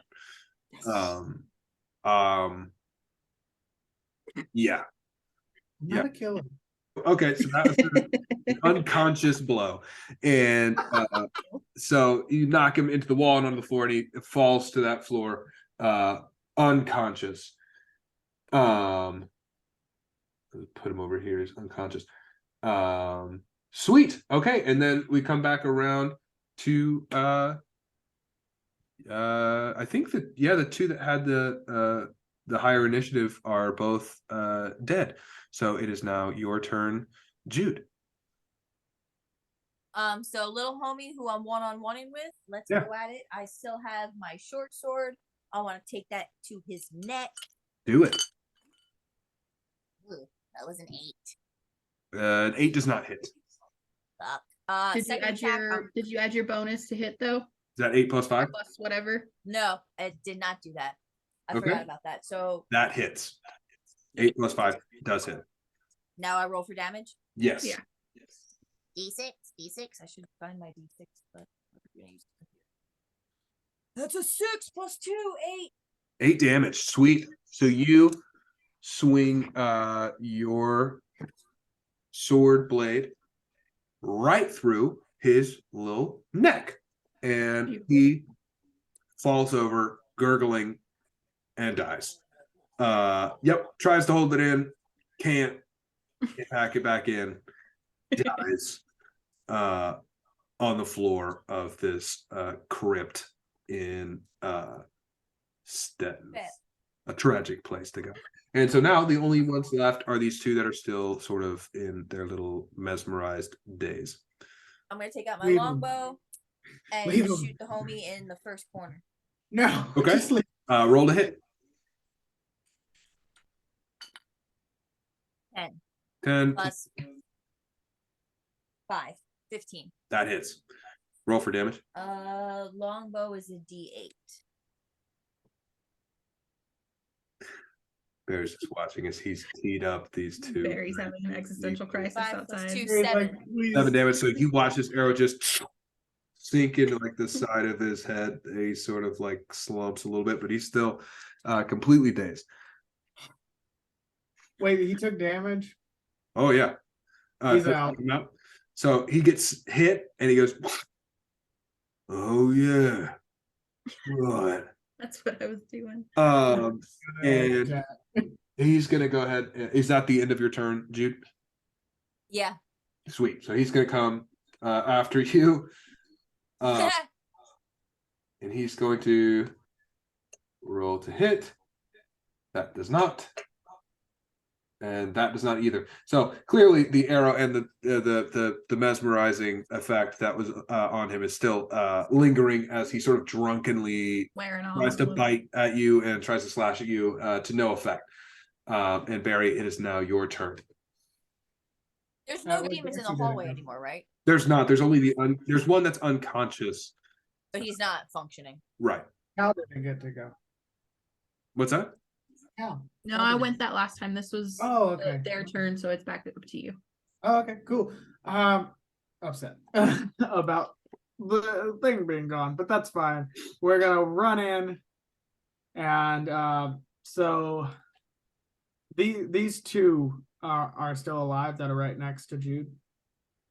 Only one of those is. Yes, only one of them is still alive. I apologize. Okay. This one is dead. That's fine. Barry, from where he is gonna throw his boomerang to try to knock him out again. It's got a boomerang. Barry He has a boomerang. boomerang. Of course, Barry has a boomerang. It makes tambourine sounds as it flies. Oh, He has definitely. a 5 hit. 5 does not hit. That's okay. He catches it when it comes back. He says, "I'll get him next time." I tried. Perfect. Are you in the room now? Or did you throw I always thought like I thought I was just throwing it like through the door. Great. I was just making sure. So you throw that boomerang through and it just goes right over their heads and they're like, well, the only one that's coherent is like, whoa, whoa, whoa. And is that the end of your turn, Barry? Oh yeah, I'm just gonna leave it there. I'm gonna still stay in the doorway because I don't want to go into the room. Sweet. Kalpione, that is now your turn. All right. I am gonna come up right there. All right. And I'm gonna get this quick. And then I'm gonna use acid splash on that dude right there. All right. So it's just Sweet. like a big bubble of acid comes out of my hand. Perfect. So they have to make a dex of 13. Okay. Does not. Fails it. 4 damage. Sweet. So you create this big bubble of acid like in your hands, and you sort of splash in his face, and you watch it like just right on it. It's just sizzle. It's like getting in his eyes. And he's like, oh no, oh god. And he's it just looks super messed up now. His face is just like smoking. But he is still in action. And he, this is now his turn, tries to attack. I'm going to say he turns to attack you since you just splashed him with acid, which will provoke an opportunity attack for you, Jude. Do I still get to have 2 attacks, or is this Just one. It's just one. Yeah, you just get one opportunity. Homeboy. Yeah. He's a little close for the longbow, so I'm gonna go with the short sword again. Roll to attack, or no, because it's You do. opportunity. Yeah. Roll the hit. Okay. You just get an opportunity to hit him. Yeah. Oh, bet. 12 plus 5. That will hit. 17. Bet. D6. Nice. 5 plus 2, 7. So you what you said was your short sword? Yes. Okay, so you as this thing sort of lets go of his smoking face, turns towards Kalpione, sort of raises his clawed hand, and as he does so, a short sword cuts straight through his hand and through his neck, and he sort of looks shocked at his now handless arm, and then falls to the floor, vanquished. And the one in the back corner still is staring sort of listlessly at nothingness. Let's leave him. Let's just go. Yeah. It's easier if we just keep going.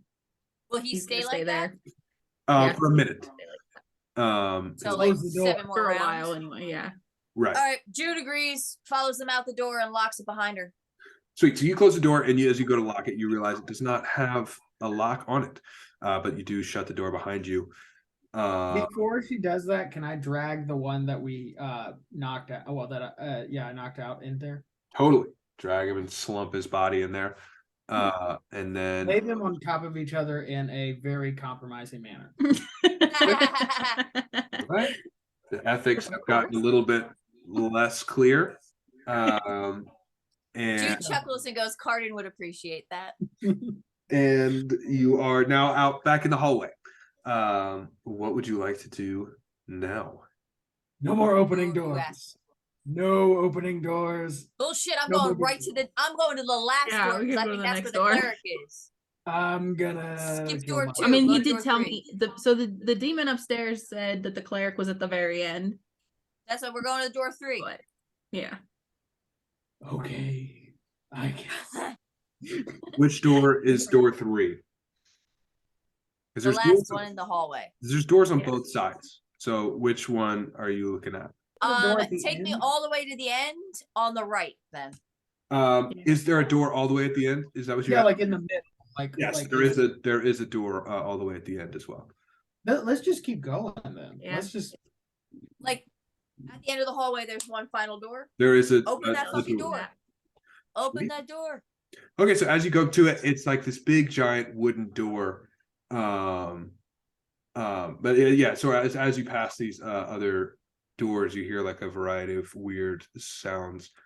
And as you get to this final wooden door, you see someone has sort of like scrawled in some sort of weird language. Does anyone speak Infernal? I think I do. Do you speak Infernal? I I do. might. You do? You see, you will find it here. So this is the door the demon was talking about upstairs. Could be. Who knows? Yeah, I but mean, who knows he if kept that's telling us you will find it here. So Yeah. Open the door, homie. yeah. So, you go to open the door, and it's unlocked. And it swings open sort of with a creaking sound. And as you open it, you find yourselves in this massive tunnel that something has sort of dug into the earth, wide enough that you can go 3 side by side without touching, and it's a decently long tunnel. It goes a pretty steep decline. It's I like see. noticeably like underground though. It's not like Oh, yeah. a built up. Not at all. Is there any kind You're of pretty light? deep down. There's not. No, You said it's a steep decline? it's a decently steep decline. Yeah, It's not stairs, it's just cave. it's a right? big tunnel. Something is dug. I Tunnel. slide down? You cannot slide down. No, because Ah. you're on dirt. It's not like a cave tunnel. This is like something is dug through the dirt. We can Um, walk Can through I do it. like an investigation and see if I can figure out what dug the tunnel? Sure. Yeah. Give me an investigation check. 20. 20. Perfect. So you can tell that there was some sort of like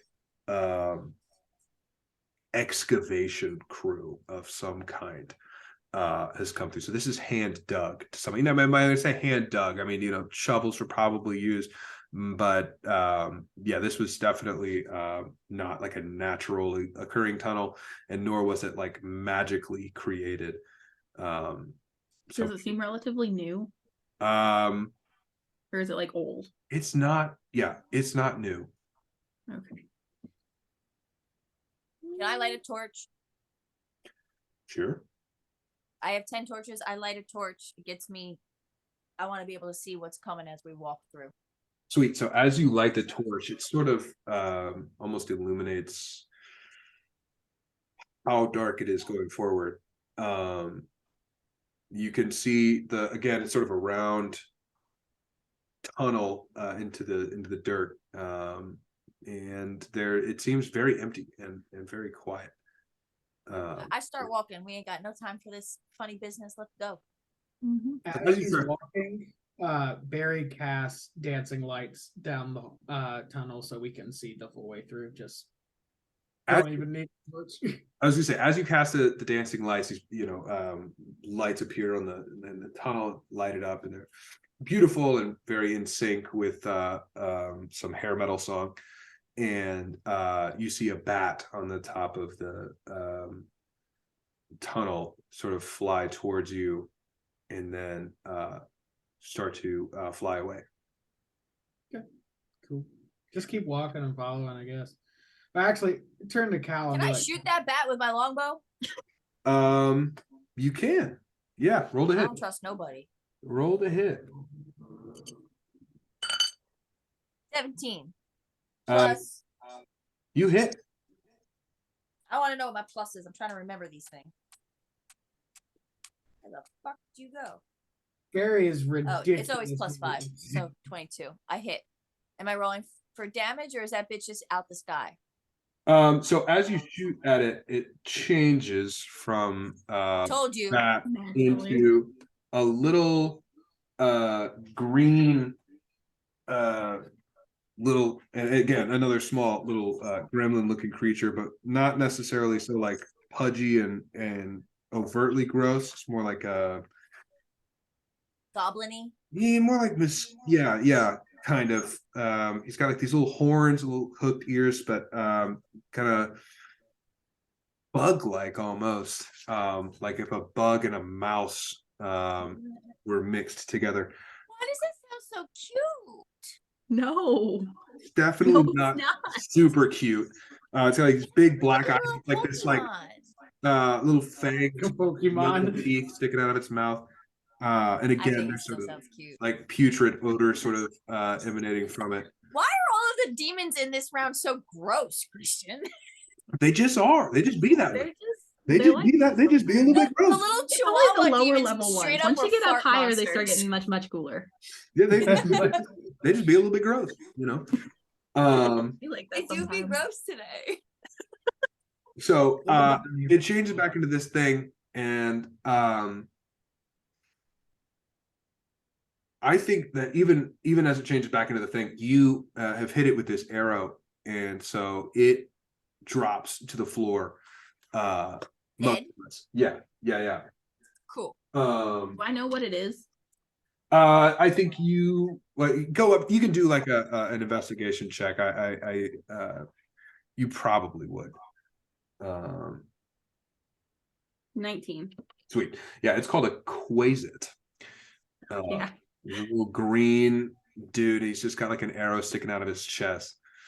Start studying monsters now. You guys are fucking with You hear from this point though, as you get closer, you pick this thing up off the stone floor, and you start to hear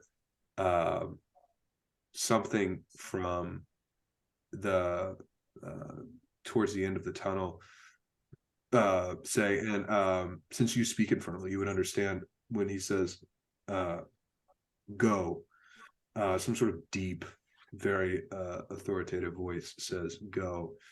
And you hear footsteps start to approach, and you have just a moment before whatever these footsteps are gets to you. Is there I'll give you guys each one action if you'd like it before whatever these footsteps are gets to you. Damn it. Can I just shoot a fucking bow into the darkness and see if it hits? Yeah, I'll say you can't. You can just roll a flat D20, but I think Sarah, are you wearing armor? Me? Yeah. Okay. yeah, just roll a I'm a flat 13. D20. Yeah, we'll just roll a flat D20 for luck. 16. 16. I'll say yeah, you shoot an arrow and you hit something. You can go ahead and roll for damage if you would like. I would absolutely like. Damage is my middle name. Actually, it's damaged, but I digress. Same difference. 3. Oh, yeah. 3 plus 2, 5. 5 damage. Sweet. So you hear a thunk and you hear something go. Eh! And the footsteps continue. So does anybody else want to take an action before whatever this is gets? Yeah, give me just a moment. I'm looking at some spells. Pretty sure I just shot the cleric.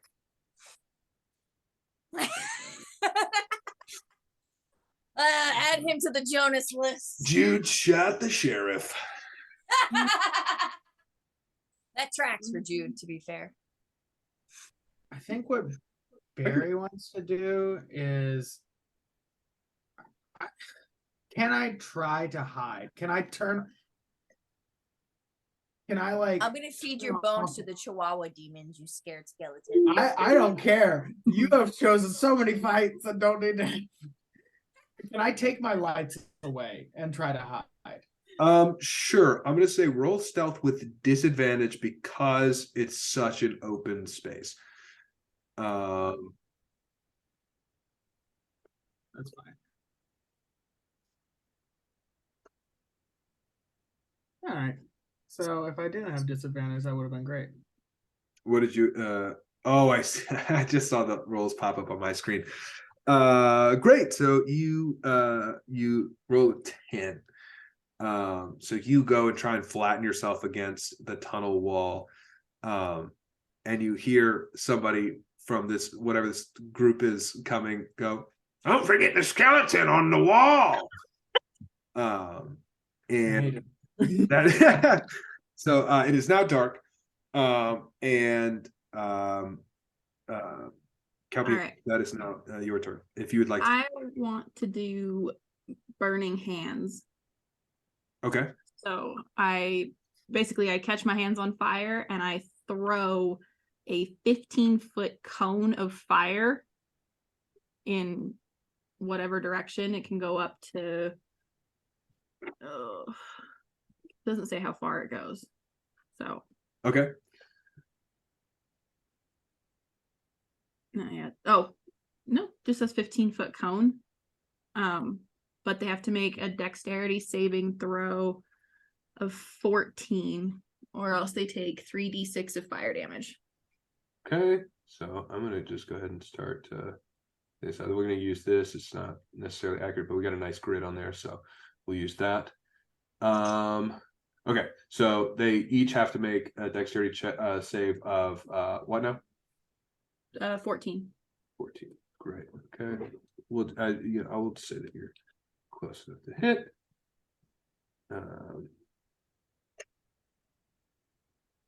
Fails. That passes. That absolutely fails. That absolutely fails. 1000%. He rolled a 0, so What? You know, Amazing. incredible. sweet. So, what happens if they fail? So if they fail, they take 3d6 of fire damage. Okay, go ahead and roll for damage. You gotta love spells. Just lost my d6. 1 second.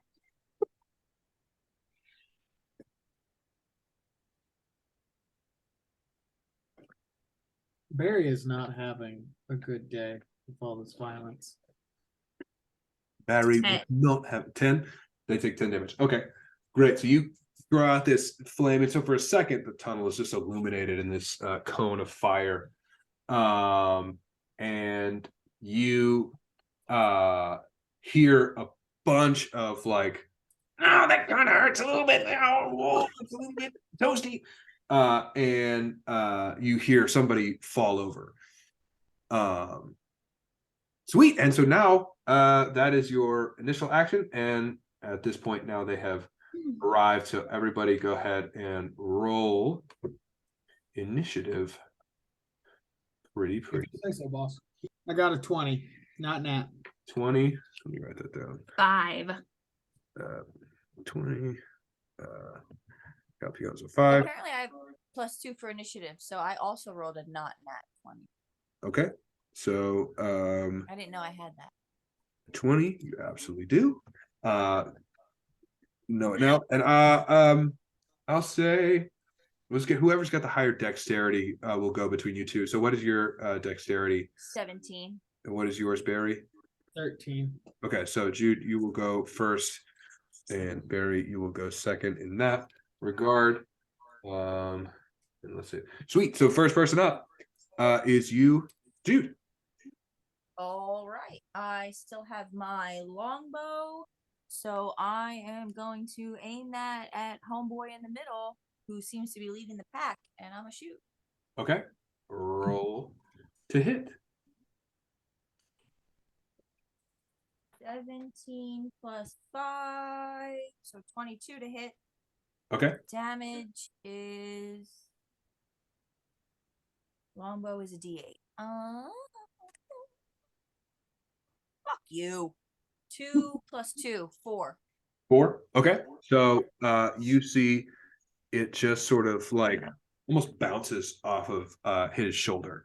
It seems to have made an impact, but it doesn't seem to have done very much. So what would you like to do next?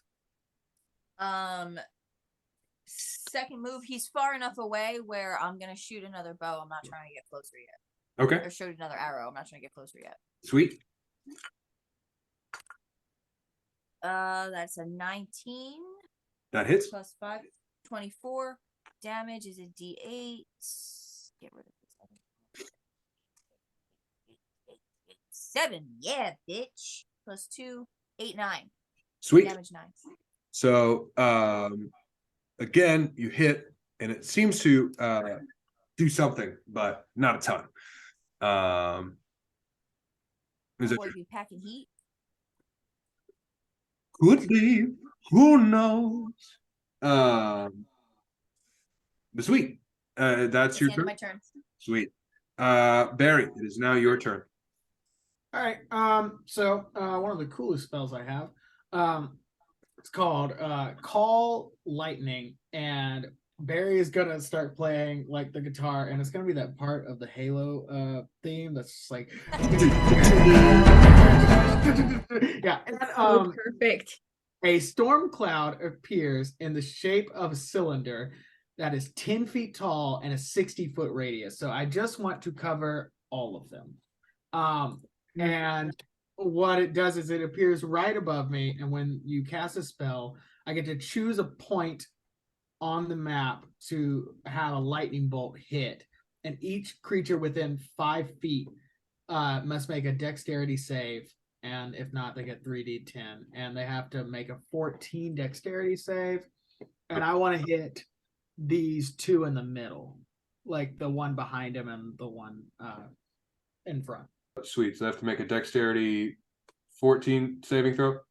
Yep. Everybody And does everybody there have to make that save, or just those two? everyone that is within 5 feet. This is a concentration spell for 10 minutes.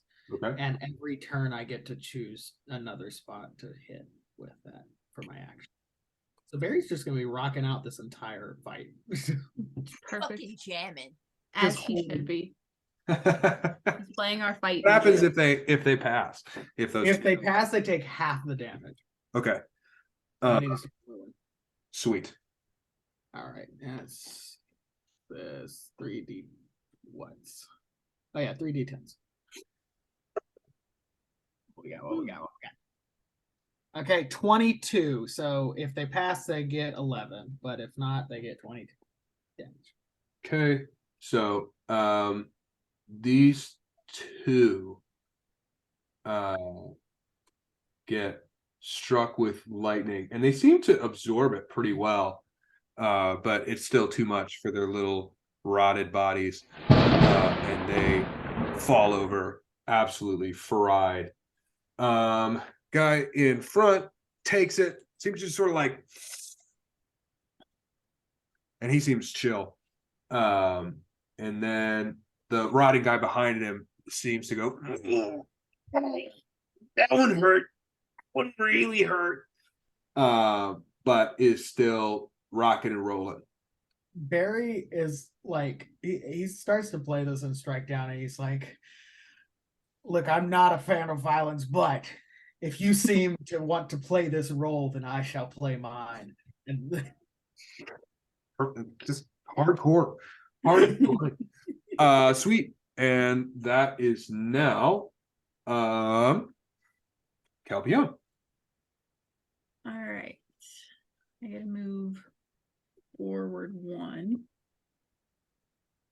And then I am gonna cast Burning Hands again. Okay. So they got to make a dex save of 14. Sweet. Okay.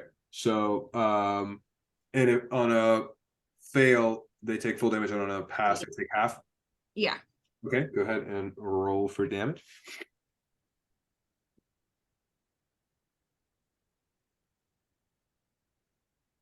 $15. 15 damage. All right, sweet. So one of the dude directly behind the bigger guy fries and falls over. Just Kentucky Fried Chicken looking guy. Barbecuing. Absolutely. Second time I had the weird thought, I wonder if you could eat these monsters. oh no. Worth a ponder. And this with the other rotted looking dude over here is about a breath away from joining the basket full of chicken legs. The dredge that you're more familiar with, he looks like he definitely took a bath in some steamy stuff, but he is not doing too bad. And the big dude up front is grinning. Nice. And he is going to step straight up to you, Kalpione, since you are right in front of him. And Yeah. okay, so he runs up, and this dude has an absolutely killer beard, and I do mean that somewhat literally. Oh. So he swings. Does a 10 hit you, Kalpione? No. Okay. does a 22. Yeah. Does a 10? No. 22? Nah. Nah, it's fine. Shot. My armor class is actually 45. Okay, you take 6 damage, and then will you make a Constitution saving throw for me, please? Do you guys 7. still have 7? Is that bardic Constitution? potion? All right, Mhm. sweet. So his beard sort of lashes out at you, and you manage to get away from that, but he swings this big glaive. He's got this giant thing, and he manages to whack you in the side with it. And you feel this sort of like infernal energy has wormed its way into that wound, and you have a sneaking suspicion that that will not do fun things in the future. Naturally. All right. So I want to do Hellish Rebuke then, Okay. with him hitting me like that. So he has to make a dexterity save of 14, or he takes 5d10s of fire damage. Okay. So he rolled a 16. Of course.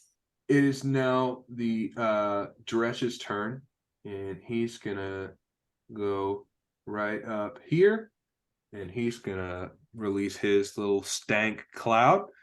So everybody, please roll for me a fun little Constitution saving throw, if you'd be so You know kind. what's also hilarious? Yes. Like, I was like thinking like the numbers and stuff as I'm building Jude, and I'm like, when does Constitution ever come up when we play this game? And it's come up every 12 seconds. Single this round. turn, you're like Constitution saving throw, please. 18. I'm like, never have I ever needed to even know this number for my characters, and now it's every it is fucking all that matters. I got a with 14. these little fart chihuahuas. It's 16. 14. 16, yeah, and then Kalpione, you said you rolled an 18, right? 19. Yeah. 19. Great. So again, smells horrible. No real repercussions whatsoever. This thing is going to run straight ahead at you, Jude. It seems like he's just sort of doing a little suicide charge here. Kamikaze action. Looks Yeah. like a grunt from All right. Halo action. Did I get an opportunity attack? Does a 50? Does he pass through your threatened area? I mean, I'm right next to Jude. No, because he doesn't like pass through your. Well, maybe. Like, if he's coming at me like that, Yeah, I'm gonna say yeah. I'm gonna say yeah. You get an opportunity attack. I'm not 100% sure, but it sounds cool. bet. It's okay. It was a 4 anyway, so I just. Or does not hit.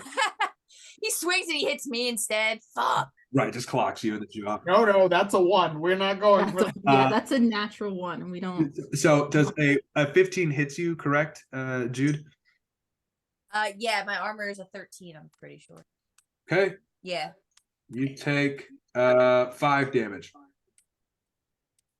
Back me. This little dude, he goes, "Ooh," smack you right in the face, and it is now your turn. Juda's gonna bust out her axe and her short sword because this melee is about to get wild. Homie that's coming at me, that's who I'm going at first. We're gonna go at him with the short sword. Sweet. This won't take long. What is that supposed to mean? 14 plus 5, 19. I'm just gonna go ahead and tell you. How do you want to kill him? Because even if you What do you want it to roll look like? minimum damage, it's gone. So He's going down. yeah, Then absolutely. can I make this the most epic kill ever? I want her to take the short sword and the axe and to fucking behead him. So you pull Anakin Anakin Skywalker. Skywalker and Count Dooku, X that have, Exactly. So good. Do you it. can have the moment Do where it. the the little rotting thing in front of you I'm Dooku in is his on ass. his knees and looks over at his bearded friend, and his bearded friend goes, "Do it," and you behead him What? Incredible. So, I love it. like- I love everything about what just happened. and topples off to My the face side. is covered in blood. Yeah, this blue, black, gooish blood splatters all over you. Kind of stings a little bit. And he is X'd off the Christmas list permanently. What would you like to do now?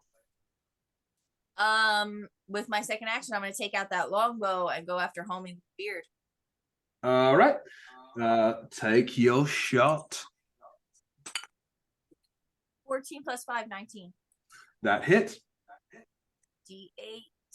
That's a 6 plus 2, 8. 8. All right. So you see the arrow again sort of like hits, sinks in. He like pulls it out, tosses it on the ground. And Barry, that is now your turn. Barry is going to turn to the guy with the beard and say, "You're not even gonna protect your friend? What a fucking asshole!" And like just hit another power chord. He's still been playing this entire time, like, and She's just been like, jamming. Of course, absolutely. and like calls down the This lightning. session has the best soundtrack ever. Oh, absolutely. Okay. He lightning. calls down the lightning, which another so on both, it's gonna hit both of them because he's gonna hit the bearded guy directly, but 5 feet, and so give me some saves. Okay. Okay, sweet. So you see it hits and the bearded guy seems to just sort of like absorb that super chill like, and the dretch goes all right, and but they both seem not too, well, the dredge definitely seems like he's worse for wear. He's definitely breathing pretty heavy, but the bearded dude seems like he's having a good time still. And it is now Kalpione. It is now your turn. All right. Yeah, do you guys still have the you haven't used the bardic inspiration yet, right? I used mine that you gave me like way earlier, but I don't think Kara's used hers. I just I wanted don't to think I check. have. Hang on unless you need it. That would be my advice. I don't want to give another unless I need to. Yeah, I haven't used it. What's that? Firebolt. Okay. At Um, who? Do do do do do do do do do do. 16. At the bearded dude. Yeah. That's 16 to hit. Mhm. It does hit. Mm.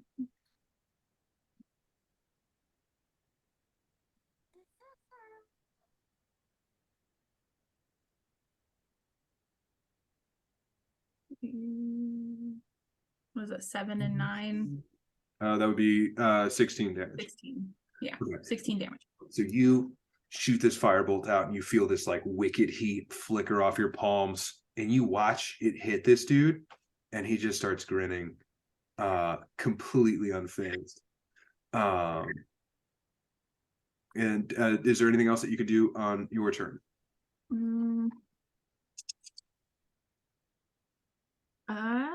No, that's a full action to cast it. So Sweet. So his beard sort of starts dancing, and then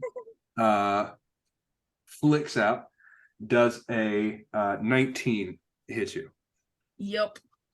So you take that'll be 10.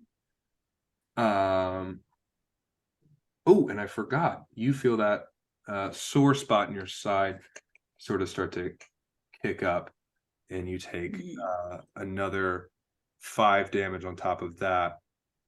And then in addition to that, does a 14 hit you? That's my AC. So yeah. Right. Okay.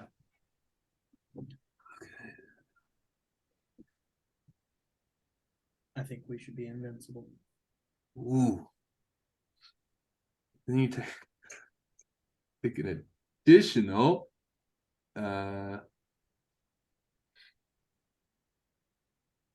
I'm gonna say 5 damage, and then it is the Dretch's turn.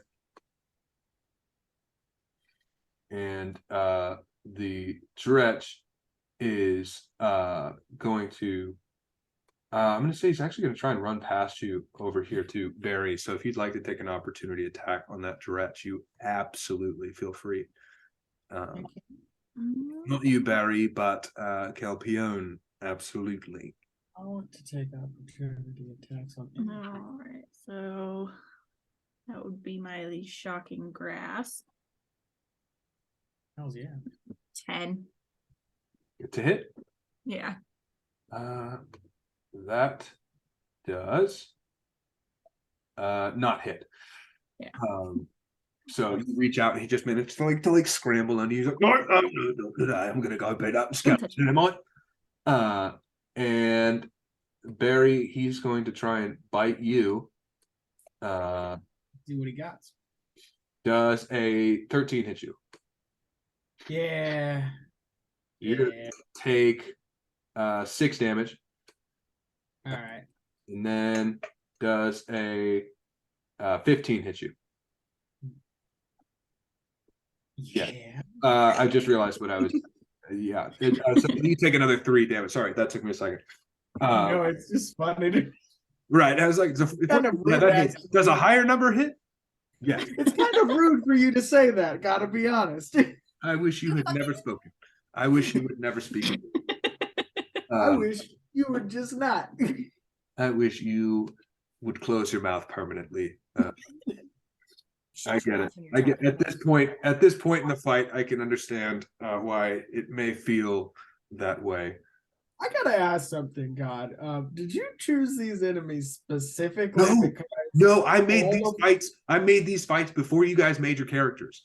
Really? Because I have nothing but lightning attacks. I made all of these. I made the whole campaign before you guys had made your characters. Before I had any ideas what you guys were going to do for your characters this I campaign. didn't decide my character until 3 hours before the kid. Right. So there's no way I was making my characters based. I've been waiting for a long time. I'd be like, wow, we're really getting into the wire on this one. So no, I did not. Yeah, that would have been if I had done that, you would have every right to come through the screen and beat me. I wouldn't. I would be honestly, I think it's completely fair. That would not be fair. That would not. Well, no, you cater your monsters to your players. It makes sense. I get it. Totally. I mean, like if I chose things specifically because I felt like you guys would not be adequately prepared to deal with them, that would suck. Look, I get that your job is to try to kill me. That is your job. My job is these things exist as I've put them down, so they respond accordingly. No, it's great. I love it. It's just really funny to me. I was like, it's hilarious that's the way it worked out. Lightning resistant. It is because it's like you're like, I deal 22 damage, and I'm like, okay, cut that in half, and they cut that in half. Okay, so it's more like 4 damage. It's wild that's how that turned out. It's like the coolest magic I have is I summon a storm that I can bring down. It's amazing. And like, I mean, same thing with Jude, who's like, yeah, we've not ever used Constitution in any of Christian campaigns. These enemies all do Constitution attacks. Just puking and farting everywhere. They just do be gross. I love it. They do be gross. They do be very gross. Infernals are like my favorite. They do make they have such cool things that they can do. You ain't seen nothing yet. So I think that is now Jude, your turn. Jude's got that longbow. She's going after homie with the beard. All right. 10 plus 5, 15. 15 hits. D8. Oh. 7 plus 2, 9. 9. Okay. Okay. Sweet. You watch that arrow sort of hit again, just rips it out, throws it on the ground. Your turn again. My second action, I'm going to pivot and shoot another arrow at the fart chihuahua. Fart chihuahua is now being fired upon. Beautiful. They kind of look like they're from Ghostbusters, like the little gargoyles from Ghostbusters. Definitely. 1000% what I'm picturing. 14 plus 5, 19. That hits. D6. Deal some D6, damage. D6. Oh, I'm D8 because it's a longbow. D8, D8, D8. 7 plus 2, 9. Sweet. So this arrow just straight through his eye, goes, oh, and then falls face first, and the arrow like pushes farther through his. Gross. Just picture I like love a it. dog yelp, like. Kind of, yes, but in a grosser, lamer way, and falls straight on his face, and is now dead. Barry, that is your turn. All right, well, still got it going. So you know what? It's the coolest spell I got. I'm still gonna use it. Do it. What we got? Dexterity save, yeah? Yep, 14. Give me what you got. Okay. Passes. All right. Can I? Okay, I know he's like cuts it all in half or whatever. Fuck him. But can I make it look cool and just say that like he like swings around and like catches the lightning on his like guitar and like hits it to him? I know it doesn't do Of course, much. you absolutely can. So this lightning comes down, and you just like sort of baseball swing it off of your axe, and it hits the lightning hits a power cord as it shoots towards the eye.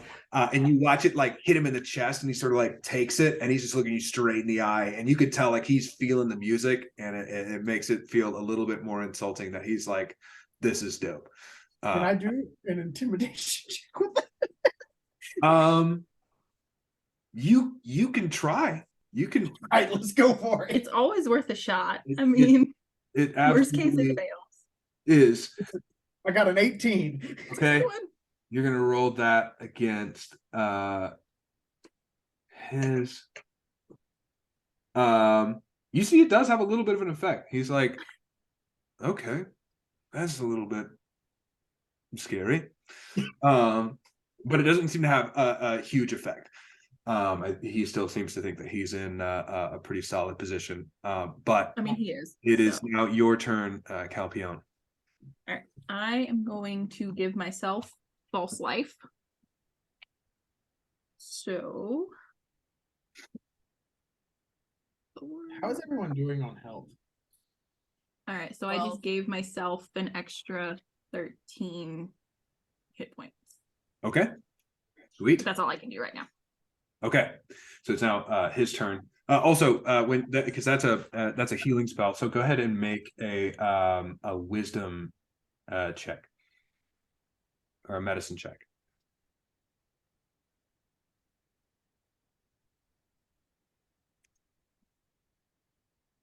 $18. Sweet. So you're going to take 8 damage from that wound at the beginning of your turn, but as you close it, as you heal yourself, you are able to infernal magic probably better than anyone here, and you're able to sort of get that away from yourself, and that wound closes. And it is now Beardy's turn. Beardy the weirdy. Beardy the Weirdy. Does an 18 hit you, Kalpione? Yeah. Okay. Take 8 damage. And then does it does, you're going to take another 9 damage. And then give me a Constitution saving throw, if you'd be so kind.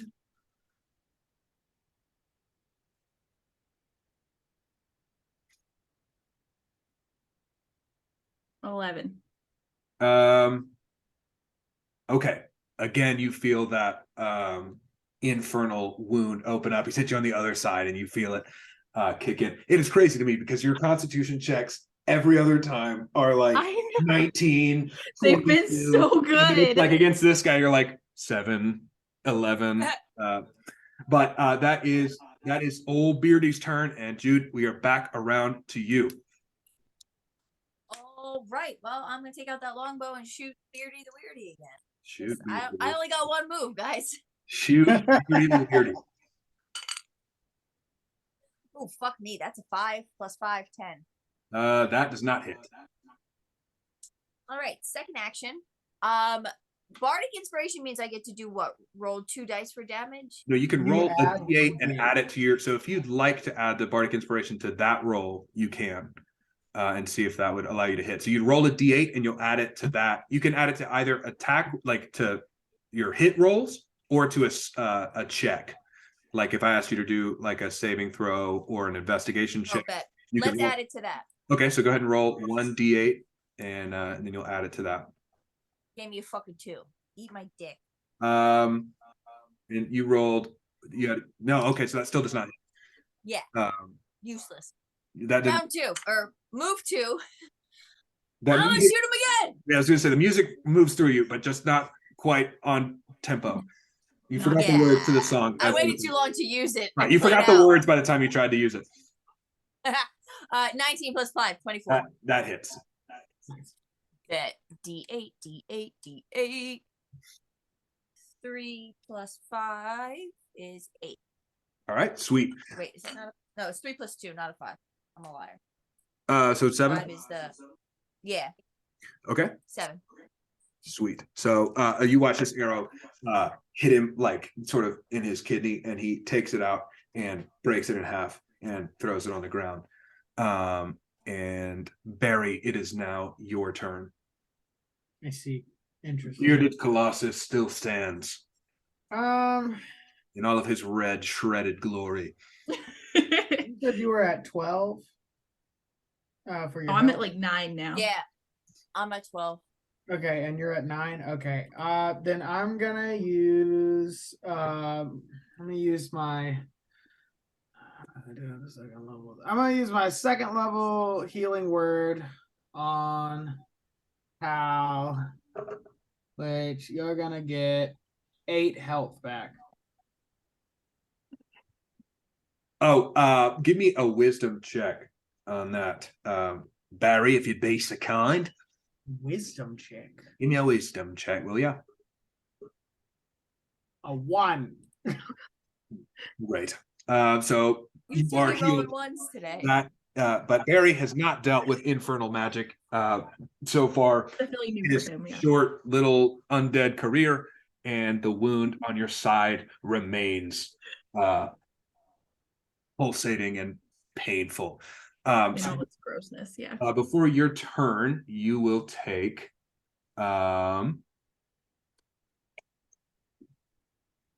6 damage as the infernal wound in your side grows a little bit.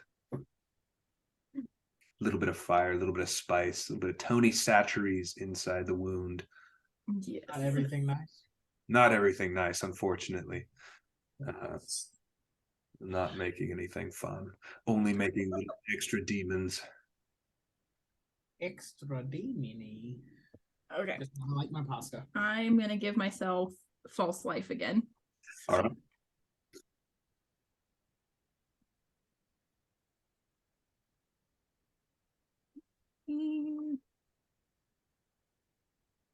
Okay. I'm back up to 24 health for now. Will you roll for me a wisdom check? A medicine check, rather. A medicine check, you say? Medicine check indeed. We are doctors. We must be. Augmented 20. 20? Great. So you again managed to get this stupid infernal wound off of you. You know this game, and it's not a fun one. Absolutely. All right, so that is your turn, and then Beardy comes, and his beard starts doing this little dance again, and it is doing too much dancing and not enough hitting, and completely misses you. Good. But the and then he swings his glaive and just whiffs it. Hard to say what happened, but he just swings this massive thing and just completely misses you entirely. He was upset by what Val said last time. It just really got to it. Have clearly have had an effect. But that is now your turn, Jude. So you fucking muppet. You muppet. I'm gonna stay where I am, and I'm gonna stick with the longbow because I'm not trying to get all up in his face. So Kalpione, you deal with that. You deal with that, You Kalpione. just keep getting Yeah. hit. It's I want fine. no part of Beardy the Weirdies. Beard. 14 plus 5, that's a 19. That will hit. Yeah, sketch him. D8. Fuck. Is that a 1 or a 7? That's a 1. 1 plus 2 is 3. Okay. So It's definitely a 7. sweet. So it No, the bottom tells you it's a 1. If you look at the dice, it looks like a 7, but the shit on the bottom says a 1. You're not hearing me. It's definitely a Oh. 7. so you see that arrow just like sort of skims off the top of his shoulder and looks almost harmless. Your next attack, if you'd be so kind. Doing it again. 1. Ah, motherfucker. All right. Oh, but Val, I had one of those moments that you were talking about where you roll it and it's clearly something else, but it tells you what the number is. But I had it be do that happy one to day know. too. I was going to say I absolutely went with what I was told, which is the much lower number. So I think we should battle D&D Beyond. I'm calling my lawyer. fair enough. We almost did OGL. By the I'm way, definitely mad that I you're my used lawyer. the robot to roll this one because I just lost my d20 on the other side of the room. What the hell did I roll? A 6 plus 5, 11. That does not hit. So you shoot another arrow, and he just sort of like moves to the side as the arrow whizzes by, and he's like, I thought you guys were going to be a lot more difficult. And And I thought you'd be hotter. And he looks at you, and he looks at you. He looks down at his like rippling 8-pack, and then he looks back and he goes, "I am hotter." And then like a little bit of flame, As it always a rippling 8-pack. a little like flame flickers off of his ears, just because that's the way they've designed this guy. Whatever helps you sleep at night. I don't sleep. I burn. I get it. All the bullying in high school must have really affected your sleep patterns. It did. And that is now your turn, Barry. It's my turn. Okay. I wanted to ask a few questions. Sure. Is this a humanoid? Yes. Okay, cool. Then I'm going to cast wait, one moment. Yeah, charm person. Okay. And you gotta beat a 14. On a charisma save? No, a wisdom. Wisdom save. Okay. Gotta be 14. See if you got any wisdom in you. He does. So passes. so what do you do to charm him? I'm still playing the song because I'm still keeping the thing above. And just like as I play, just say I think it's just hitting a good power note at him. He's already been making fun of him for a while. He's got no. So as you hit that power chord, you look at him and he sort of like frowns for a minute, and he looks you right back in the eye and he just goes, and he's fine. Nice. And is that your turn?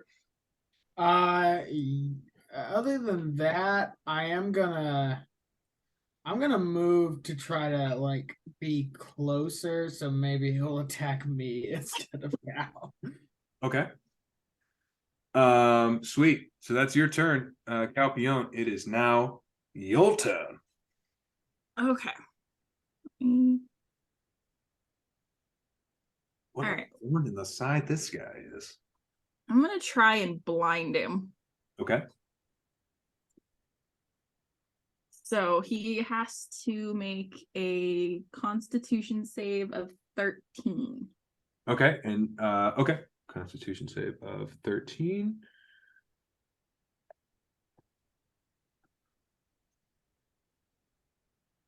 He does not. So he is now So he's blind for like fine. he has to make the save every turn At the for end of a his minute. turn? At the end of the turn for every minute. Sweet. He stays blind. Sweet. So you see he goes blind. His eyes just sort of like glaze white for a moment. And he sort of starts to panic. And then he so what is it he needs to roll to get out of that? He has to roll that same Constitution save of 13 at the end of every turn. Sweet. So you see he's like blind for a second, and then he sort of like furrows his brow, and like you see flames just flicker behind his eyelids, and then he opens them and he can see again. But that is his turn, and it is now yours, Jude. I feel like they are directly in the way of me shooting my longbow. That is correct.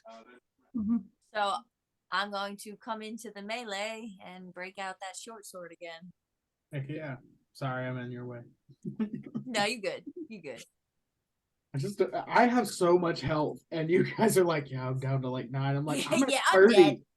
I'm at 30. I'm just fucking. I know.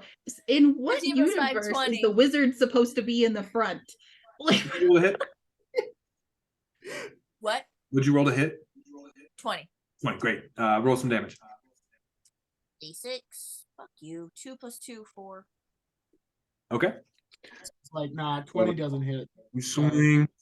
It just sort of like it cuts him a little bit, but it feels like as you hit, it feels like his skin is just like trying to cut through really tough leather. Like it's definitely not feeling great. Make your next attack. 8 plus 5, 13. That hits. Bet. D6. Fuck you. 2 plus 2, 4. Okay. Sweet. So again, you just smack into it. And it just feels like you're not able to penetrate that top layer. It's a death by 1,000 cuts. So it seems. And Barry, that is now your turn. And you know what I'm gonna do? I'm gonna charm person again. All right. So that's a wisdom save, correct? Correct. And if you could fail, please. That's a wisdom saving throw, correct? Yes. All right. Okay. Yeah, fails. Failed. Awesome. All right, so he is charmed by me, and and it lasts for an hour. Okay. incredible. So yeah, he can't harm me or any of us. So Sweet. I'm gonna just tell him to go sit in the corner and think about what he's done. So you see, he just goes, that music, that's so cool. What do you want? I want you to go sit in the corner, and I want you to think about all the damage you've done. All right. Like my favorite power pastime. chords. And he slinks over to the corner and sits down and does not move again. All right, guys. Out of combat. Heck yeah. Let's figure out where this cleric is and get the fuck out of here.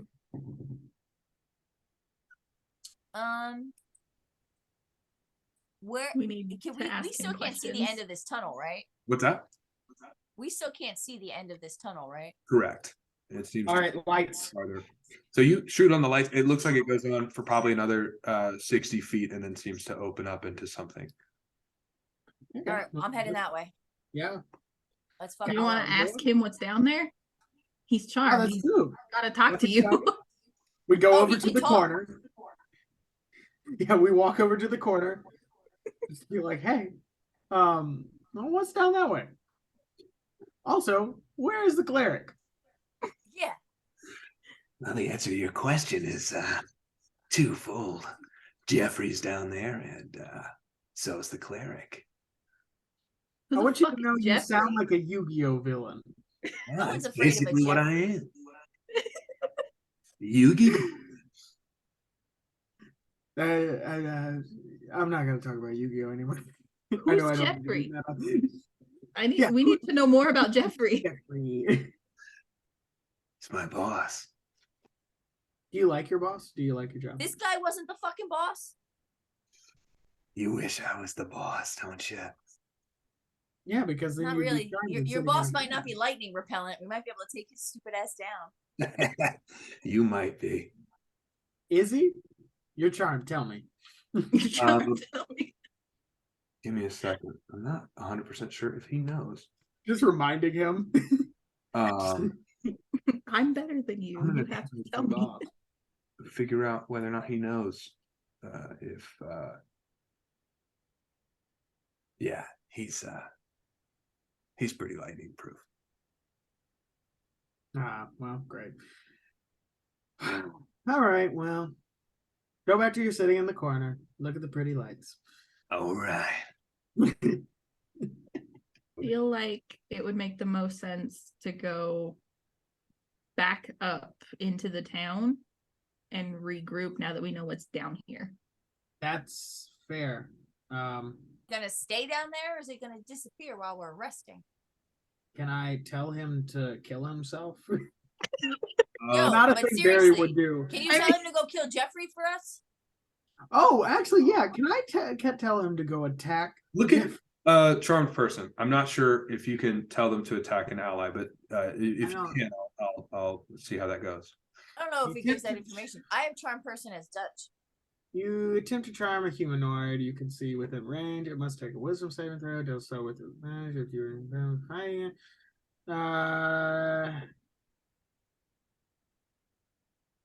The charm creature regards you as it can't harm us. And It doesn't say, yeah. It just it says doesn't say anything. they regard you as a friendly acquaintance. Yep. Okay, so it's not as though you've got them under mind control. So I'm gonna say that you can roll a persuasion check to try and convince him to go attack Jeffrey. Okay. Give it a try. What's your argument? 22. Yeah, what do you tell him?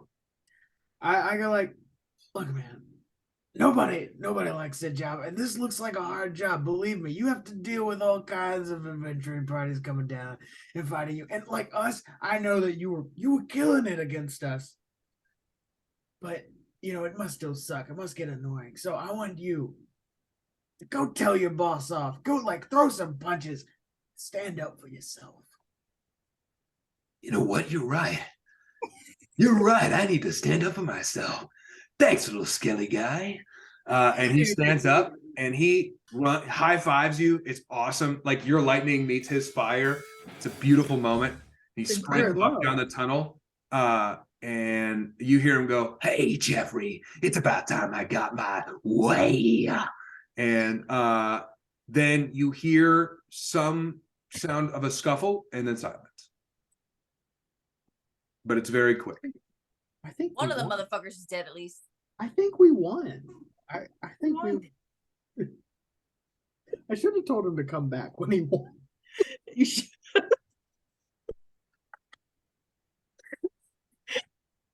And that hey, if you won, come back. That is where we will leave off. Or do you shout that into the tunnel? Yeah, I shout. So you all three hear in your minds the two of you, Jeffrey. I don't think understand it because it's in Infernal. But if you speak Infernal, do you speak Infernal? I have to check what language I choose. I think I'm the only one who speaks Infernal. Yeah, I actually don't. Well, I speak two languages, and I think Infernal was the one that I picked for my second one, but I can't figure out where the fuck it is. Racial trait. It actually says that I speak no languages. Under languages, it says none. So you hear Infernal is one of the special languages, so I doubt it. It's like you two. You like it gave me an option to choose a bunch of them though, and I could have chosen Infernal. I just went with Elvish. Probably more useful in the long run. But you hear in your heads, Barry and Jude, you hear this sort of like but what you hear in your head, Kalpione, is you found it. And that's it. And that's where we'll leave it.